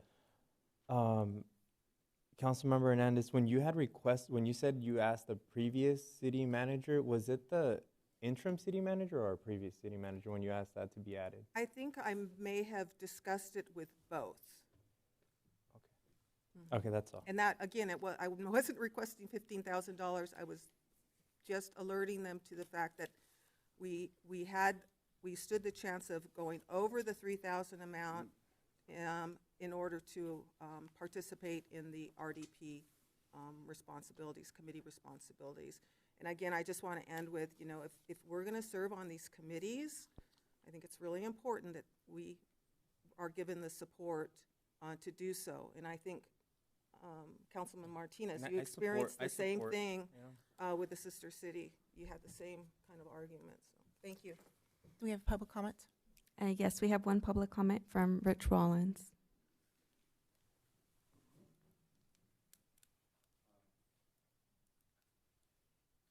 Hi, some of this may be a recap of some of the conversation that I heard. But first of all, I want to commend Mayor Pro Tem McQueen for thinking so strongly of this that she's willing to put her money into it. I too was in the RDP committee for a number of years, and I see it of a great benefit to our community, not only from an economical standpoint, but from a strategic defense and a national defense. Along with that, however, I am extremely concerned that we have spent money on things that traditionally are not things that the city council will spend money on for trips. And it was alluded to earlier, the Sister City Committee. In almost any city within California, public funds are not used to support city council staff to go to sister city programs. There may be city council members that are a part of it, but they use their own money as a general citizen to participate in those things. I think those are great programs. I do also think, like in a time where the meeting that I knew of when I was a councilman, with the reduced revenues coming in, that we, just like a family, we need to cut back our budget. There's a lot of things that we would like to do, but we have to look at the essentials and see what we do. I would much rather see our city staff go to trainings that directly help the performance of their job, help provide services to our community, be it the police department, the general services. Those types of trainings I think are essential. I know when I was a city employee many years ago and there was a recession, we had to tighten up our budget. We couldn't go to all the different things that we would like to go to because just like your family budget, there may be many things that are worthwhile and essential, but you have to go with what you absolutely need. And so those are just my points on it. So thank you. Before we take the vote, I just wanted to comment, and just so the public understands, that the Sister City program was not paid for with public funds. It was paid through the Community Benefit Fund, which is fee generated from the port, not public funds. And I also want to say that I am very careful with the spending of money. In fact, I don't even charge for mileage like we're entitled to. I don't think I've ever really asked for mileage reimbursement to travel to and from meetings. So I just wanted to put that out there. Thank you. Any further public comments? No further public comments. Thank you. The recommendation is to consider the request for out-of-state travel from Sunday, March 17th, 2024 through Thursday, March 21st, 2024 for primary representative Mayor Pro Tem McQueen Lejeune to attend the Regional Defense Partnership lobbying trip to Washington, D.C. in the support of the Naval Base Ventura County, Point Mugu, and Port Hueneme using only individual council member budgeted funds. Or to... Yeah, that's the first one. You may want to take them one by one. Individually? Okay, that's fine. I Do would we have a like motion to- for that? Yes, I'd like to move to approve. You have a second? I'll second that.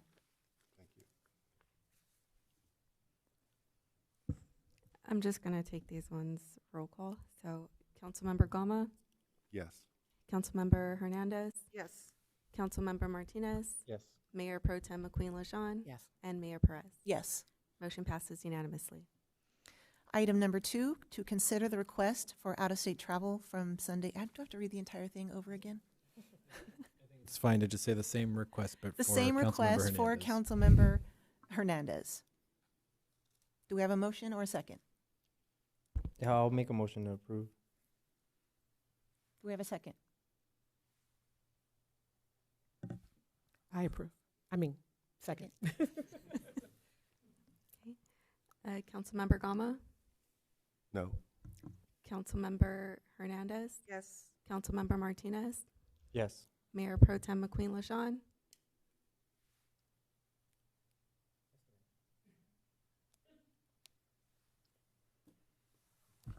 Yes, I wanted to read the whole thing. Sorry, guys. Yes. And Mayor Perez. Yes. Motion passes unanimously, 4-1. Councilmember Gama voting no. I mean, sorry, not unanimously, 4-1. The final recommendation is to consider alternate Representative Councilmember Hernandez's request to authorize reimbursement of travel costs in the amount of $1,000 from the $15,000 City Council pooled conference travel budget line item. Do we have a motion?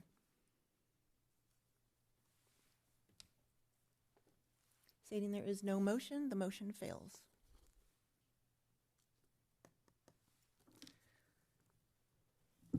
Thank you. Okay, so we're moving on to city manager comments and reports. Thank you. We actually have a few items that we wanted to update. And Georgiana, can I just ask you to? Oh, are you getting the clicker? Thanks. Thank you. So we had a couple of items that we wanted to just give an update on. We have this week we released the February 2024 newsletter. And so that is available on our website, on Facebook, and we're taking out about 100 copies to some locations throughout the city to distribute that. And so we have the February edition out now, so people can read that. There were a couple of items we wanted to draw to that are actually included in the newsletter that we wanted to draw people's attention to and let people know about. First is we are happy to announce that the fire pits that were approved in, I believe it was last year's budget, have now been installed on our beaches, and we're getting some good suggestions and good feedback from members of the community. So we'll provide some updates on these, on some of the things we're hearing. But I think in general, people seem to be excited about them, and I think everybody's waiting for the rain to end to actually get out there and use them. I think we put it out the day before the storm, so but they're out and available for use, and so they're free to use, and they'll be available during the regular hours at Hueneme Beach Park. Second, we just wanted to bring people's attention to this. Our big first ever 5K that had received more registration than we had anticipated. We had over 500 people register. We finally had to cut it off just because we couldn't fit that many more people than that in the race. Was supposed to happen yesterday, and with the rain and the forecast that showed that the storm was supposed to start hitting us at about midnight on Saturday, we had to pivot, and so the race is now happening on Saturday, February 24th. And so we wanted to let people know and just bring everybody's attention. It's going to be the Run for Your Heart 5K and a free health and wellness fair that's going to have a lot of good community health and wellness booths. So come join us. Even if you're not going to join the race, you can still come and join the health and wellness fair on Saturday, February 24th. Race is at 9 a.m. Health and wellness fair is at 9:30 a.m. And then we got a lot of questions from people when we announced that it was postponed, just asking if there'd be more opportunities to register. And so we are seeing some people who are dropping out because of the date change. Not a lot, but a few. And so we will make those spots available so people could still go to runsignup.com and try to sign up for those spots as they become available. Come and cheer the runners on as well. Yeah, exactly. We need people standing on the streets cheering runners. Yeah, and I've heard people had costumes planned and everything else. Yes, absolutely. Last thing, this isn't in the newsletter, but I wanted to let everybody know. I wanted to highlight it. We're going to have him, it's his first day, so I didn't want to have him do a 15-hour day on his first day, so he's going to come to the next meeting. He'll do a 15-hour day on his second week on the job instead. But we do want to let people know we have our new human resources manager, Frank Lee, has started with us this morning. Frank we'll do a full introduction, but he had served as the division manager for the HR department in Palo Alto and had prior experience with the Department of Homeland Security, California Department of Public Health, and served in the U.S. Army. So Frank's How is staff feedback so far? So far, first day. It was first, yeah, it was first day, and I think he spent his first 4 hours with me. So I don't know that anybody else really got to talk to him. So, but we're gonna get him out there, and he's excited to meet everybody and work with everybody. So, Great. we'll bring him to the next meeting and we'll introduce everybody. But if you see a new name start popping up, we wanted to let people just know that he's here and he's legitimate. He's not an impersonator. So that's the city manager's report. Thank you. His credentials look pretty good, so he should be able to handle. I think. Thank you. So now will we move on to council members' reports and comments. Councilmember Martinez, do you have anything? Yes, Madam Mayor. A couple of comments. The Sister City meeting is this Wednesday at 6 p.m. Anybody that's interested, and if you're interesting, everybody's an interesting person. Tim, I expect you to be there. Just kidding, if you can make it. We're going to be talking about the bylaws and also our first fundraiser for the Sister City. I also, on a side note, Reach is going to be having what we call an open house meeting next month, March 13th at 5:30. I'll bring it up again in the next council meeting, but we're inviting new members to Reach.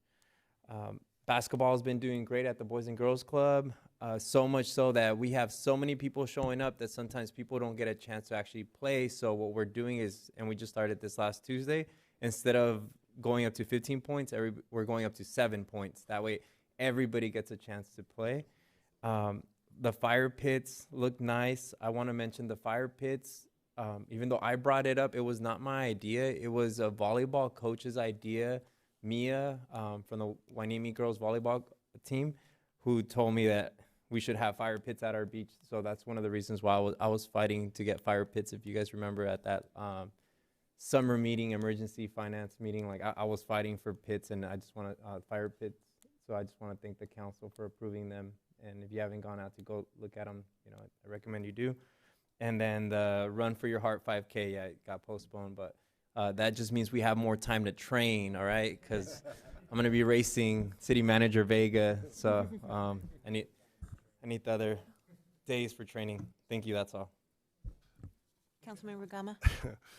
Yeah, I'm just so thrilled with Hueneme Beach cleanup. This past Saturday, we just had a wonderful time out there. We brought 20 kids from Ojai, and a lot of them were like, I never knew this place existed, and their parents were saying the same thing.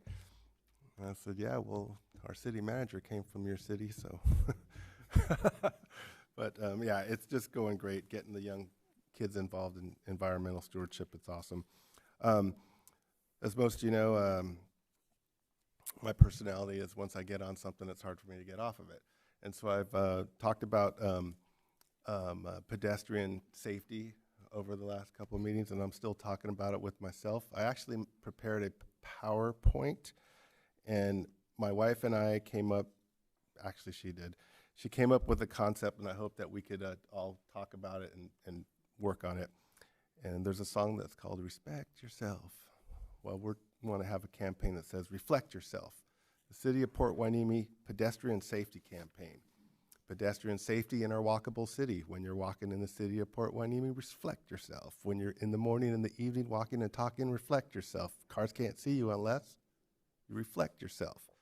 When in self-reflection, always remember, reflect yourself. Every morning when I go to work, I'm telling you guys, I see people dressed in black, and it startles me. And I think that if we started promoting reflective clothing, trinkets, armbands, we could really have fun with this. There's all kinds of reflective alternatives, shoes, hoodies, shirts, hats. But if we could just start this campaign to get the people walking in our city to reflect themselves, I think we could improve safety, and people would be much more willing to walk around in our city. We see it all the time. I see it every day. I don't know, 200-300 people walk to the lighthouse a day and they walk back. In the dark time, we really need people to reflect themselves. So I'm going to be handing over my research to the city manager, and I hope that get the police involved, get others involved, and find a way to bring excitement to walking around the city of Port Hueneme. Sounds That's like it a for me. potential future agenda item. Councilmember Hernandez. Thank you, Mayor. I attended a recent meeting with SCAG. Otherwise, I was gone for 2 weeks to on a lovely trip to Vietnam. So that's really all I've done in the last, since our last meeting, was that one meeting at SCAG, and I have no other further comments. Thank you. Mayor Pro Tem? I'd just like to share that the Museum Governance Committee has done some heavy lifting and packed up the museum and turned it over to facilities, so we're excited about that. We're excited about being able to open hopefully this year. Well, not hopefully, we will be opening this year. And the great work that's going to be done in the museum to get it prepared for us, so we're excited about that. That's it, thank you.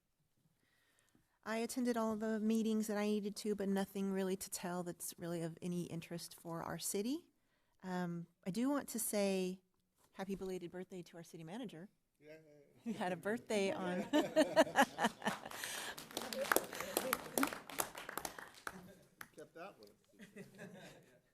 The only reason why I saw it is Thought I because got away with it, I saw people posting on your timeline, and I'm like, oh, he had a birthday.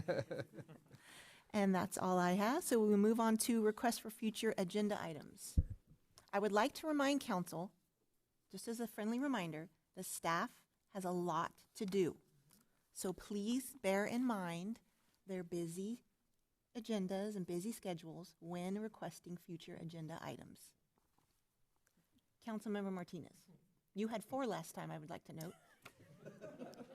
Hey, but we get stuff like fire pits, basketball, Boys and Girls Club. It's fun run, so I just want to let you guys know they're pretty good, all right?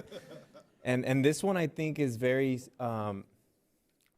important too, because it's my request is for us as the city council to send a letter, to Senator Limon and Assemblymember Steve Bennett in support for California to have their own funding for state emergencies. I'll second that. So, and I think while it might not help maybe the people that got affected this time, maybe in future times it would. Yes. So that's my motion. Okay. I'll All in second that. favor? Aye. All opposed? Hearing none, motion passes unanimously. Councilmember Gama, would you like to add your recent presentation as a future agenda item? I think you already did last time. Mm-mm. I'll hold. I feel pretty motivated to talk to the chief, talk to the manager, and see if we could start to resonate around really reflect yourself, so we get increased safety. It needs council approval. Do y'all want me to request it for the agenda? It needs council approval, It would so need- follow the policy and procedures, please. Okay. Depending on what's being asked, but most likely it would need council approval if there's a request for any sort of use of resources or anything. So. Okay, so yes, I would like to agendize a agenda item for pedestrian safety campaign, Reflect Yourself. I'll second. Thank you. All in favor? Aye. All opposed? Councilmember Hernandez? Mayor Pro Tem? Yes, I'd like to go back to RDP. I'd like to get that on an agenda. Let's have a discussion around it. There's some information that could have been shared out before the meeting today, and see how we can support it. I'll just put it that way. So not specifically about, because you had mentioned earlier the potential, like looking at the funding for RDP, but this is just RDP that's as a part whole? That's part of the support. Okay, got it. I definitely would like to learn more about it. Because I just don't want it to be important to us. I mean, if you have information, you can determine whether it's important to you or not. But without the information, it's hard to do that. Anything further? Okay, and then I'm going to, I'll second that. oh, Yeah. sorry. Did we get a second? I'll second. Okay, thank you. All in favor? Aye. Aye. Motion passes. Okay, now we can adjourn. So I'm going to adjourn this meeting. The next regular meeting is scheduled for Tuesday, February 20th, 2024 at 6:30 p.m. The meeting is now adjourned at 8:43.